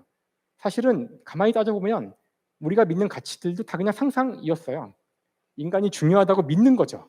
그러니까 이 인공지능이나 다른 걸로 생겨난 위기도 똑같은 방식으로밖에 지키려는 게 가치이기 때문에 그 방식밖에 없다고 생각하는데, 이제 방법을 얼마나 세련되게 사람들이 거부감을 느끼지 않고 그 일하는 사람들이 자신의 자존감을 잃지 않으면서 지켜갈 건지의 문제라고 생각하지. 근데 그건 되게 중요하다고 생각해요. 너는 쓸모 없지만 너 살아야 되니까 내가 돈 줄게, 이런 식으로 하면 안 되겠죠. 이런 식이 아니고 아주 자연스럽게 그 방법을 찾는 게 우리 인간한테 중요하니까, 그런 절차도 중요하고 하니까 그런 문제가 앞으로 중요하지 않을까. 이건 순전히 제 개인적인 사견입니다. 아닙니다. 뭐 사견이라고 말씀하셨지만 사실은 저로서는 굉장히 놀라운 게 저도 사실은 대학은 이과를 나왔거든요. 저도 물리학과를 나왔는데요. 물리학과 친구들하고 이런 얘기를 하기가 거의 힘듭니다. 근데 물리학 박사하고 이런 저도 얘기 힘들어요. 물리과 친구들하고 이런 얘기하기가. 예, 좀 믿어지지 않을 정도예요. 좀 철학하시는 분하고 얘기하는 것 같은 그런 느낌이 들거든요. 그래서 좀 가벼운 질문일 수 있겠습니다만 많은 분들이 비슷한 놀라움을 가지실 수 있을 것 같은데요. 도대체 어떤 학창 시절을 보내셨길래 이런 분이 되셨는지. 그러니까 분명히 물리학을 전공하셨고 그리고 이과 공부를 계속 해오셨고 고등학교 때도 분명히 과학 소년이셨을 것 같은데 어떻게 이런 인문학적인 분야에도 관심이 많으시고, 또 뿐만 아니라 많은 분들이 아시겠지만 김상욱 교수님의 책이나 강연이나 이런 걸 보면 진짜 박학하시거든요. 오늘도 그런 게 느껴졌는데 도대체 저분은 몇 시간을 자길래 저런 걸 다 읽고 공부를 한 거야? 라는 생각이 드는 그런 부분이 있는데 어떻게 사셨고 어떻게 사시는지 좀 궁금합니다. 개인적인 얘기가 되는데요. 일단 많은 분들의 큰 오해가 그 김상욱 교수는 어릴 때부터 인문학에 풍부한 지식을 갖고 뭐 언제나 책을 많이 보고 이렇게 생각하시는데, 그러니까 뭐 대학 때도 많은 문학 작품을 읽고, 전혀 아니거든요. 그러니까 저는 박사 후 연구원이라고 해서, 그러니까 교수, 그러니까 되기 전까지 제 삶의 모토는 이 세상에 물리학이 최고다. 나는 물리학만을 공부할 거고, 물리학을 내가 도통을, 그러니까 어디서 득도를 하고 나면 다른 많은 모든 문제는 자동으로 다 이해가 될 거라고 믿는 물리 지상주의자였어요. 그래서 그때 저를 이제 내추럴 본 피지시스트라 그랬는데, 날 때부터 물리학자 뭐 이런 거죠. 그래서 다른 건 의도적으로 거의 안 봤어요. 대학 때 이럴 때 거의 뭐 반드시 읽어야 되는 그런 것들은 교양이니까 할 수 없이 읽는 거 말고는, 저는 오히려 이제 물리를 오히려 공부를 많이 하고 이해하려고 노력을 많이 하고. 다음에 여기 이공계 분들 계시나요? 시간이 없어요. 물론 다른 분야도 없겠지만 그 물리나 이런 거 연구를 하는 사람들은 그 대학원 때도 그렇고 박사하고 연구원 때도 그렇고 다른 거를 할 시간이 거의 없어요. 그러니까 자신의 연구에서 뭔가 중요한 결과를 내려면은 거의 꿈꿀 때도 그게 꿈에 나올 정도로 해야지만 뭐가 나오거든요. 그래서 다른 거 할 시간도 없고, 그러니까 제가 이제 이런 소양이 쌓인 거는 교수가 되고예요. 교수가 되고 이제 그때부터는 그 연구만 할 수 있는 게 하면 되는 게 아니라 여러 사회 활동을 해지잖아요. 좋든 싫든 막 이제 인간들과 부대끼고 뭐 회의도 해야 되고 뭐 만나고, 이제 그러면서 저의 생각이 틀렸다는 걸 깨달아간 거죠. 물리학을 가지고 다 되는 게 아니란 거를 뒤늦게 이제 깨닫고, 내가 인간을 좀 공부해야 되는구나. 내가 너무 아는 게 없구나. 이렇게 내가 바보라니. 그때부터 이제 공부를 하기 시작한 거고, 그다음에 그때 이제 제가 글을 연재하고 글을 모아서 책도 내고 그랬는데, 책을 낼 때마다 사실 저는 철학 원전 같은 거 본 적 없어요. 제가 무슨 칸트의 원전을 바뀌었어요. 그러니까 철학에 대한 뭐 여러 가지 주로 철학사 같은 책들이나 쉽게 설명한 책들, 이런 많은 책들을 읽으면서 최대한 생각을 많이 하려고 그랬지, 뭐 앉아 계신 분처럼 철학을 제대로 공부한 적도 없고. 그래서 근데 자꾸 주위에서는 제가 이제 좀 글을 좀 생각해서 쓰면은 철학이라고 이렇게 저는 되게 부담스럽게, 그러니까 그런 말들이 저로 하여금 또 공부를 하게 만들고 그래서 그것이 이제 계속 이제 포지티브 피드백 되면서 그 뒤에 이렇게 커간 거지. 좀 뒤늦게 공부를 하는 스타일이지 원래는 그렇진 않았어요. 그래서 빨리 이 오해를 풀어야 되는데 날 때부터 뭐 전혀 아니에요. 저는 원래 제가 이거 그냥 거짓말할 수도 있는데 멋있게 원래부터 인문학에 충만, 그거 아니, 저를 아는 사람들이 많기 때문에 속일 수가 없어요. 저희도 대학 때 이럴 때 친구들은 저놈은 정말 물리하려고 태어난 놈이다 그랬고 실제 그랬고 근데 그게 아닌 걸 깨닫고 오히려 이렇게 아닌 걸 깨달아서 해야겠다는 분명한 동기를 가지고 하는 게 더 공부를 열심히 하게 만드는 동력이었던 것 같기도 하고요. 맞습니다. 저는 두 가지로 놀라운데요. 일단 박사후 연구원 이후에 교수가 되신 뒤에 공부를 하셨는데 지금 이 정도의 모습을 보여주시는 것도 놀랍고요. 그리고 그때 내가 틀렸구나라고 생각하신 게 저로서는 제일 놀랍습니다. 많은 과학자들이 그런 생각을 안 하시더라고요. 그러니까 인문학자라든가 혹은 다른 분야의 분들하고 회의 같은 데에서 사회에서 부딪히셨을 때 내가 틀렸구나가 아니라 쟤네들은 바보야라고 생각하시는 분들이 많은 것 같은데 김상욱 교수님은 거기서 내가 틀렸구나라고 생각하셨다는 게 참 대단하다는 생각이 들었습니다. 뭐 개인적으로는 내가 그럼 잘못했구나라는 생각을 저는 하는데요. 저는 학부 때 물리학을 공부했지만 공부하다가 사는 의미가 뭐지라는 생각을 하기 시작하면서 물리학에서 멀어졌거든요. 그래서 철학으로 그걸 갔는데 안 해야지 여기 예, 여기 남을 수가 있어요. 제가 뭘 잘못했는지 이제 확실하게 깨달았습니다. 이 자리에서. 역시 지금 말씀하신 것처럼 사실은 어떤 의미에서 솔직하게 말씀해 주셨지만 살다가 사람이 어떤 시기에 철학 혹은 인문학을 공부해야 된다는 생각이 들어서 공부를 하게 되면 뭐 얼마나 오래 했는지 그리고 말씀하신 것처럼 원전을 받는지 이게 중요한 건 아닌 것 같고요. 많이 생각하면 여러분들도 아마도 김상욱 교수님 같은 경지에 오르실 수 있지 않을까 하는 희망을 좀 가져봅니다. 물론 아무나 될 수 있는 건 아닐 수도 있습니다. 어쨌든 뭐 저로서는 여러 가지로 좀 감탄스러운 좀 그런 분하고 말씀을 나누고 있는 것 같은데요. 저만 시간을 다 차지할 수 없어서 아까 들어오실 때 미리 질문을 좀 써주신 분들이 계십니다. 그래서 그분들 질문을 몇 가지 드리고요. 그리고 온라인을 통해서 질문을 주시는 분들도 계신데 그 질문 중에서도 한 가지 정도를 드리도록 하겠습니다. 우선 첫 번째 질문은 아까 어느 정도 답을 해주시긴 했습니다. 인공지능에 관한 질문인데요. 안녕하세요. 교수님께서 인공지능에 대해 이야기하시며 앞으로 인공지능이 우리 삶에 어떤 변화를 가져올지 우리는 어항에 든 물고기만큼밖에 알지 못한다고 하셨던 게 인상 깊었습니다. 그리고 한편으로 무섭기도 했어요. 교수님은 두려운 마음이 들 때가 없으신지, 두려움보다는 기대감이 더 크시다면 어떤 이유이신지 알려주세요. 저는 특히 SF 소설 읽을 때 무서워요. 엉엉이라고 써주신 분이 계십니다. 주로 이제 과학기술에 대한 이야기가 디스토피아의 미래를 생각할 때가 많잖아요. 당연히 디스토피아를 생각하는 사람들은 과학을 안 하겠죠. 기본적으로 이제 저 같은 과학자들은 아마 대부분은 이제 유토피아를 꿈꿀 거라고 생각해요. 저도 그렇고요. 물론 지금 이제 과학의 밝은 면만 있는 건 아닌데 그 많은 부분들이 과학 자체의 문제라기보다는 과학을 이용하는 인간의 문제이기 때문에 섣불리 뭐 낙관할 수는 없겠지만 일단 과학 그 자체는 원래 그 가치나 의미가 물론 이제 어떤 걸 하는지에는 가치가 들어갈 수 있지만 인간이 어떻게 하냐에 따라 달라질 수 있다고 생각하기 때문에 일단 과학자들은 대부분 낙관주의자인 경우가 많은 것 같아요. 저도 낙관적인 입장이거든요. 그러니까 물론 비관적으로 볼 부분도 있지만 그동안에 우리가 해온 것들을 보면 물론 이따금씩 그 위험한 지점도 있었고 뭐 원자폭탄을 터뜨리거나 막 그 무기를 이용해서 사람 죽이거나 이런 적도 있었지만 모르겠어요. 어떤 식으로 이걸 측정할 수 있을지 모르겠지만 인간의 삶이 더 많은 사람들이 더 행복하고 더 안락한 그것이 꼭 중요하진 않을 수 있겠지만 그런 쪽으로 쭉 왔다고 생각을 하고 더 민주적이고 좀 더 전보다는 좀 더 개방적인 세상으로 가고 있다고 생각하기 때문에 앞으로도 이 기술을 잘 활용해서 잘 될 수 있을 거라는 믿음을 갖고 있는데 그건 믿음이죠 사실은. 근데 이렇게 얘기 안 하는데 과학한다는 건 말이 안 되기 때문에 말이 안 돼서라기보다는 그런 믿음이 있으니까 과학을 하는 거죠. 근데 그렇게 하도록 하려면 어떻게 해야 될까 이제 이런 고민을 많이 하게 되고 아까 이야기했지만 결국 이거는 과학기술의 문제만이 아니고 이 사회의 모든 사람의 문제죠. 여기 어떤 기술을 연구할 것인지 많은 과학기술이 정부의 세금으로 진행되기 때문에 여러분들이 실제 그 키를 쥐고 있는데 많은 분들이 관심이 없기 때문에 마음대로 하잖아요.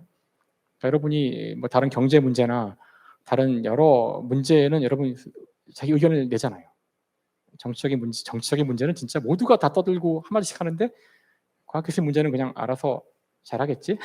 과학자들이 우리를 위해서 잘하게 택도 없는 얘기죠. 이 사람 다 인간이고 다 여기 정치가 있고 그런데 그러니까 여러분들이 좀 더 감시하고 의견을 더 내고 이럴 때 좀 더 이 과학기술이 더 낙관적인 미래로 갈 수 있지 않을까? 그래서 더 이렇게 얘기를 하고 다녀야 한다고 저는 생각을 하고 그게 이제 과학을 알리는 주 이유 중에 하나죠. 예, 알겠습니다. 일단 뭐 인공지능에 대해서 뿐만 아니라 과학기술 전체에 대해서 두려움보다는 기대감을 가지고 계신다는 말씀이셨고요. 그리고 특히 과학기술이 우리에게 밝은 미래를 열어주기 위해서는 우리가 가만히 있으면 안 된다. 늘 과학기술 관련된 정책, 사람이 하는 일에 대해서 관심 가져야 된다는 말씀을 해주셨습니다. 어떻게 보면 사실 인공지능이 정말 우리하고 비슷해지고 우리가 통제할 수만 있다면 진정한 유토피아가 오는 거죠. 우리가 그걸 통제해서 그 인공지능의 이익을 나눠 가질 수 있으면 정말 여러분들 일 거의 안 하고 다 기계가 일하는 세상이 올지도 몰라요.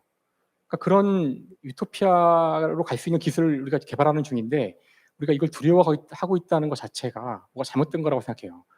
그러니까 이건 권력의 문제지 기술의 문제가 아니거든요. 그래서 인공지능이 누구 통제하에 들어갈 것이고 여기서 얻어진 이득을 어떻게 사실 19세기 초 산업혁명 때는 이 이익을 잘 못 나눴잖아요. 그 자본가들이 그걸 독점에 다 가져갔잖아요. 그래서 결국은 제가 너무 역사를 단순화하는지 모르지만 그래서 결국 그 사회주의 혁명 같은 것이 일어나고 그 엄청나게 새로 얻어진 이익을 잘 나눌 수 있었으면 좋을 텐데 노동자를 착취하고 그러니까 우리가 그걸 되풀이할 것인가? 그때 그렇게 결국은 그게 해결이 안 되자 식민지를 만들어서 그 나라는 잘 살았지만 식민지 사람들을 괴롭히고 결국은 그게 골마 터져서 1차 세전, 2차 세전 그 수천만의 사람이 죽어가는 대가를 치렀잖아요. 근데 우리가 다시 지금 산업혁명에 버금가는 기술을 개발 중인데 그 짓을 또 할 건지 또 다시 소수가 갖고 또 괴로워지고 또 국가 간에 또 차이가 생겨서 또 전쟁이 이거는 아니라고 봐요. 이제 우리가 경험했으니까 이번에는 좀 그 이익을 고르게 나눠서 진짜 일 안 하고 하고 싶은 것만 하고 살 수 있는 세상으로 갈지도 모르니까 과학자들은 개발해야 한다고 생각하고 어떻게든 이게 잘 쓰이도록 하는 거는 과학기술자만의 문제가 아니죠. 우리 전체가 다 같이 고민을 해야 하는 문제라고 생각해요. 예, 맞는 말씀이십니다. 예전에 그 미국 대통령 선거 때 문제는 경제야 바보야라는 구호가 있었는데 지금 김상욱 교수님 말씀을 다른 말로 얘기하면 문제는 사람이야 바보야 이렇게 얘기할 수도 있을 것 같네요. 그런 말씀을 하시니까 좀 궁금한 점이 한 가지 생겼는데요. 사실은 철학자라든가 과학을 비판하는 많은 사람들이 지금 관심 가지고 있는 문제 중에 하나가 환경 파괴, 생태 문제입니다. 이 문제에 있어서는 과학이나 기술이 할 말이 없지 않은가라고 생각하는 사람들이 많은데 과학자들의 입장은 어떤지 김상욱 교수님은 이 환경 문제도 역시 기술로 해결할 수 있다고 생각하시는지 이게 좀 궁금하네요. 사실 그 환경 문제에서 가장 중요한 것은 그 연력학 제2법칙인데요. 우리가 뭔가를 하면 자꾸 이렇게 안 좋은 에너지가 생기고 뭔가 파괴될 수밖에 없거든요. 그래서 물론 더 좋은 기술을 만들어서 환경을 덜 파괴하면서도 우리가 잘 사용할 수 있는 그런 것도 개발을 해야겠지만 저는 그런 게 너무 빨리 만들어지면 오히려 역효과가 온다고 생각하는 사람이에요. 그러니까 지금보다 더 싸고 환경을 조금 덜 파괴하는 그런 기술이 나와서 전기값이 10분의 1로 싸지고 전기를 막 쓸 수 있게 되면은 사람들이 전기를 막 흥청망청 더 쓰지 않을까요? 그리고서는 금방 우리가 처음에 아꼈던 만큼 초과해서 또 다른 문제를 일으키지 못할 거라고 생각해요. 저희가 지금 사용하는 에너지 양은 100년 전, 200년 전에 비하면 정말 막대하거든요.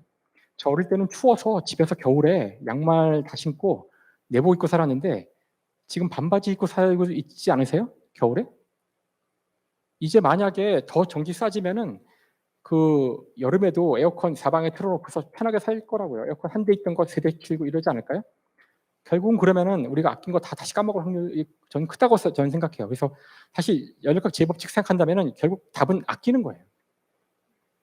그거밖에 없어요. 일단은 좀 아끼면서 기술이 개발돼 가야지 기술이 좀 결국 한계가 있거든요. 기술로 우리가 아무리 이거 세이브를 해도 결국은 쓰는 총량이 있고 하기 때문에 결국은 또 결국이기도 하지만 제일 쉬운 방법은 아끼는 거예요.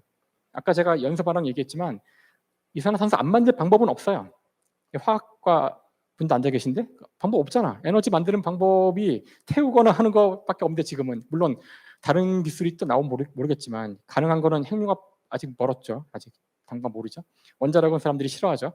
그러니까 신재생 에너지는 당장 우리가 원하는 만큼 에너지를 다 만들어낼 수 없으니까 그러니까 제일 쉬운 방법은 좀 덜 쓰는 거예요. 그래서 그 아껴 쓰는 거랑 개발이 같이 가야지만 우리가 그 장기적으로 우리가 환경을 파괴하지 않으면서 그 행복하게 살 수 있는 것이지 우리의 욕망을 계속 해결해가는 방식으로 기술이 개발돼 가는 거는 결국은 감당 못할 거라고 생각해요. 인간의 욕심이 끝이 없을 거라 에어컨이 한 대가 두 대가 되고 두 대가 10대가 되고 10대가 100대가 될 거라고요.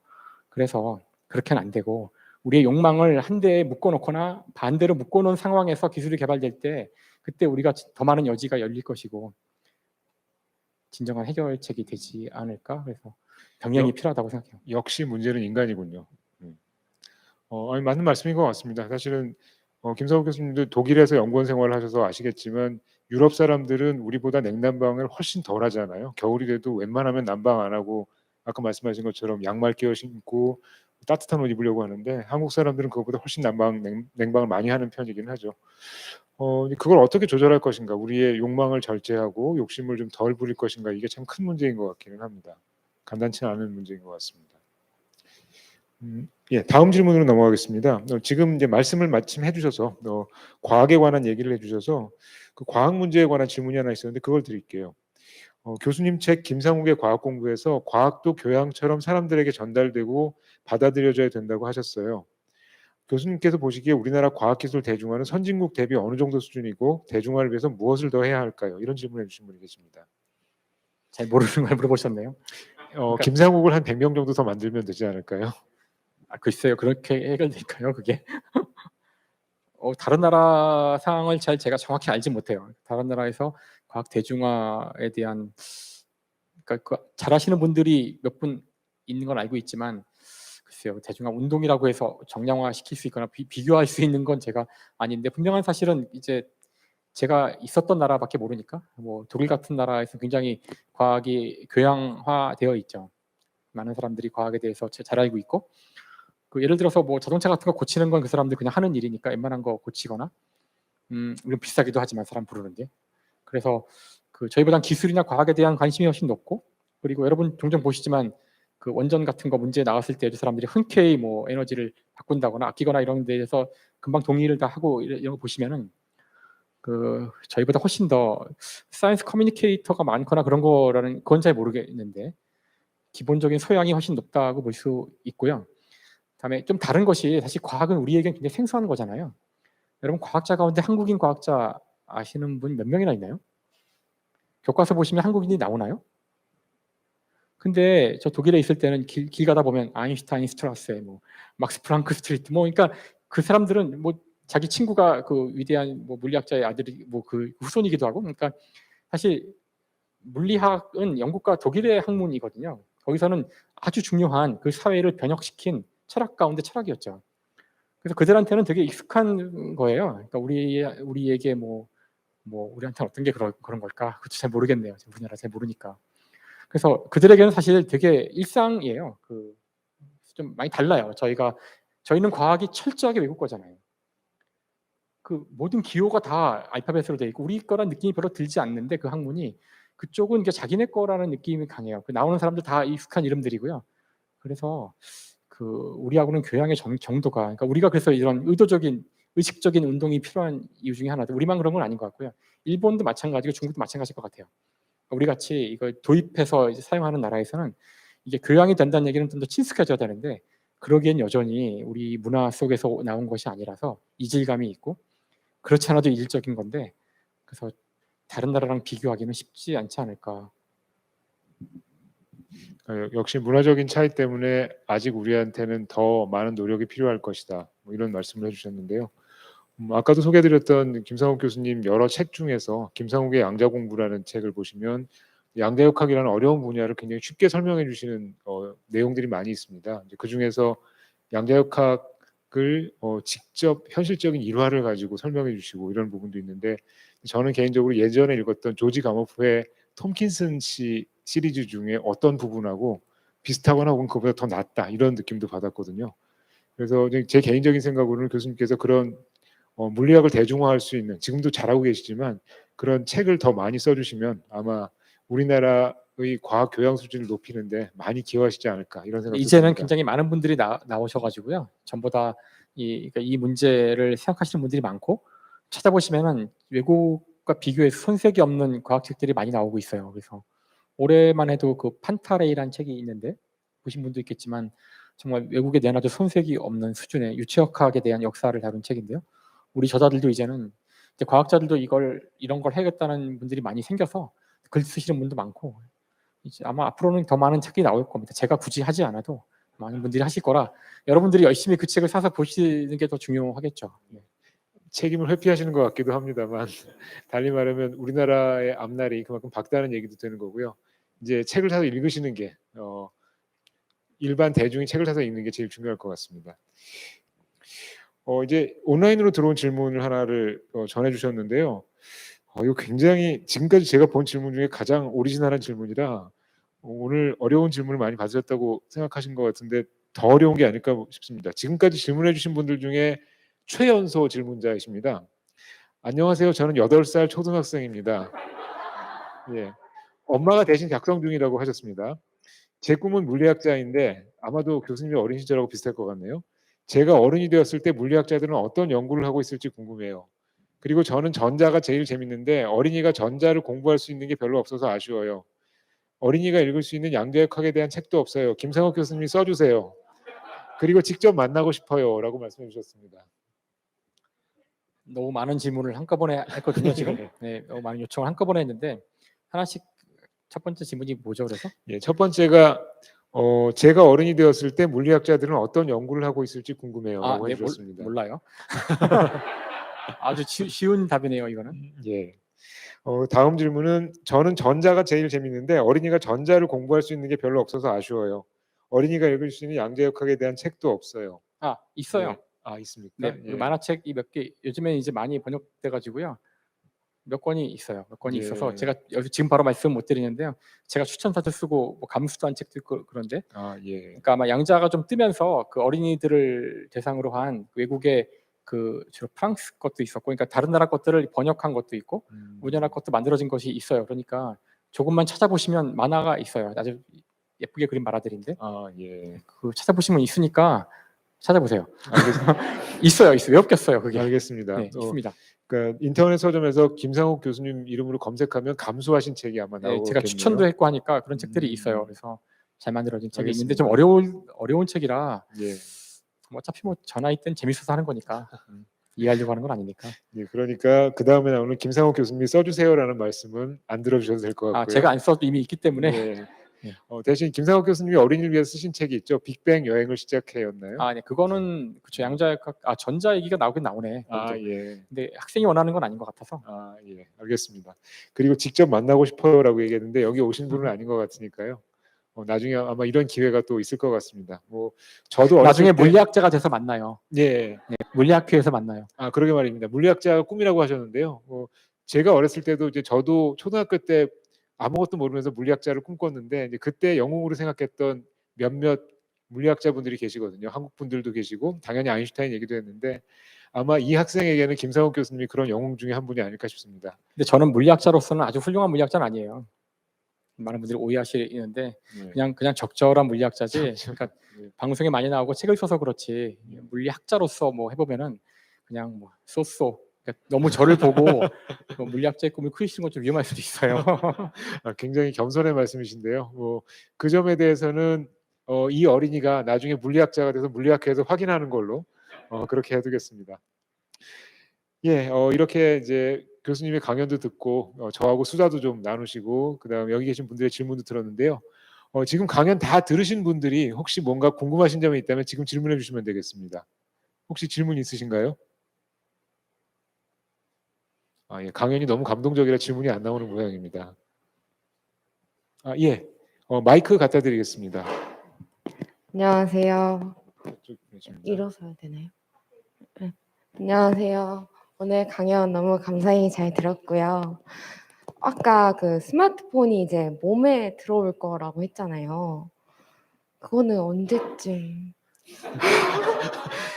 제 답을 아시겠죠? 아시는데, 그러니까 그 개인적인 사견으로 아마 이쯤에는 들어오지 않을까라고 예측을 조금이라도 해주시지 않을까라는 기대를 같이. 너무 어려운 예측인 것 같아요. 왜냐면 네. 사람이 이게 기계가 몸에 다가오는 게 되게 사람들이 싫어하는 거라 네. 뭔가 넘어야 될 장벽이 몇 개 있을 것 같거든요.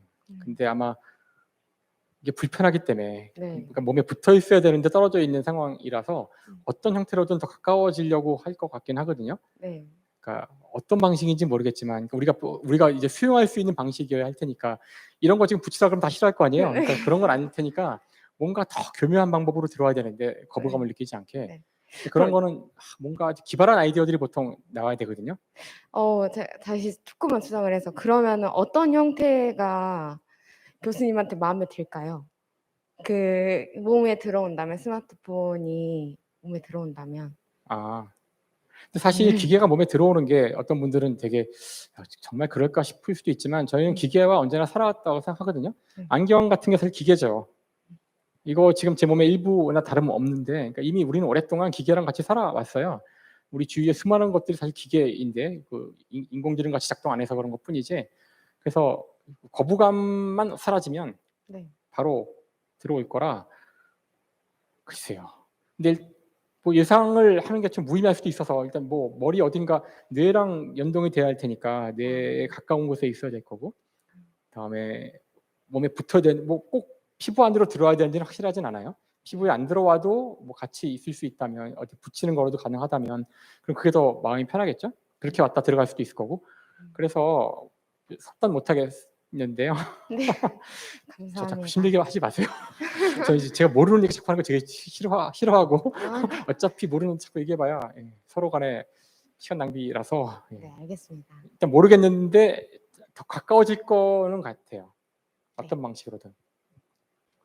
네, 감사합니다. 예. 죄송합니다. 제가 아는 게 여기까지라서. 과학자로서 굉장히 신중한 답변을 해주셨습니다. 과학자들은 절대로 모르는 걸 안다, 아는 걸 모르는 거 안다고 말하는 걸 싫어하거든요. 그런 점에서 사실은 모범 답안이 아니었나 그런 생각도 듭니다.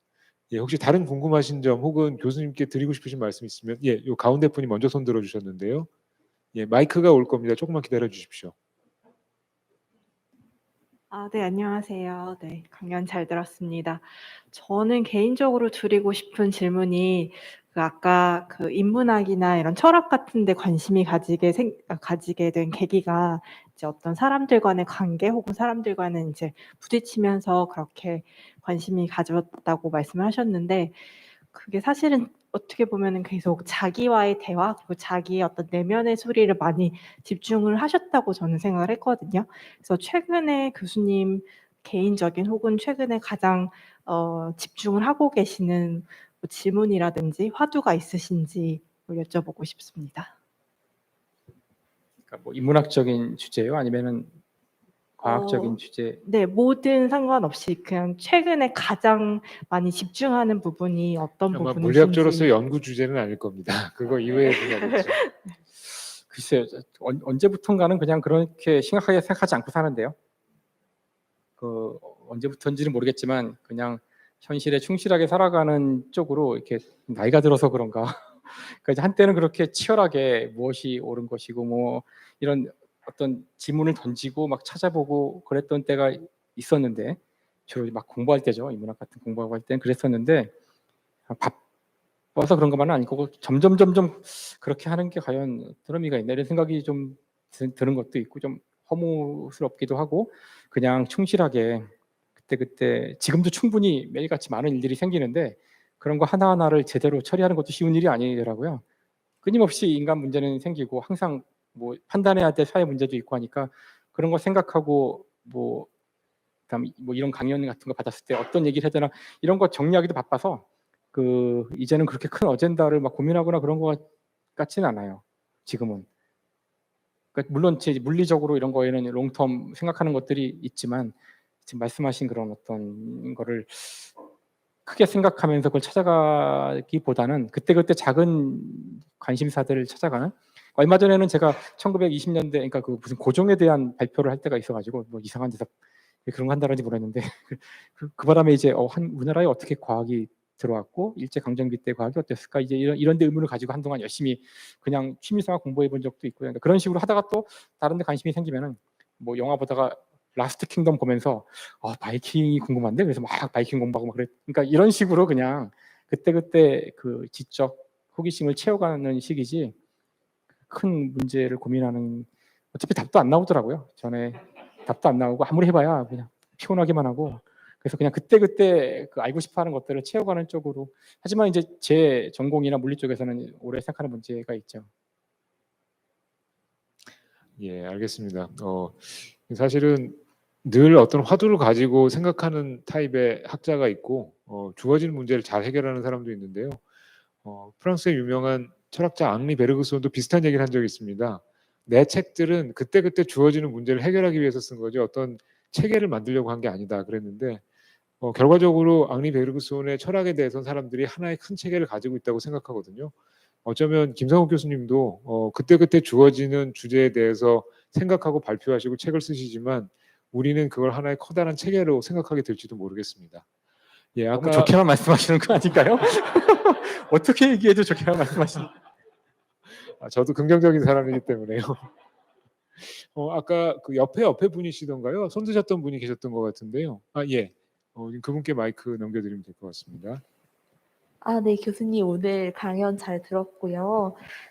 아까 사실 질문 주신 거에서 학창 시절에 교수님이 되고 나서 이제 공부를 다시 하셨다고 하셨는데 사실 물리학만 공부를 하시다가 교수님이 되고 나서 어떤 공부 방법으로 공부를 했길래 이렇게까지 지금 인문학적으로 좀 높은 소양을 가지게 되셨는지 좀 궁금하거든요. 혹시 공부의 비법 같은 게 있을까요?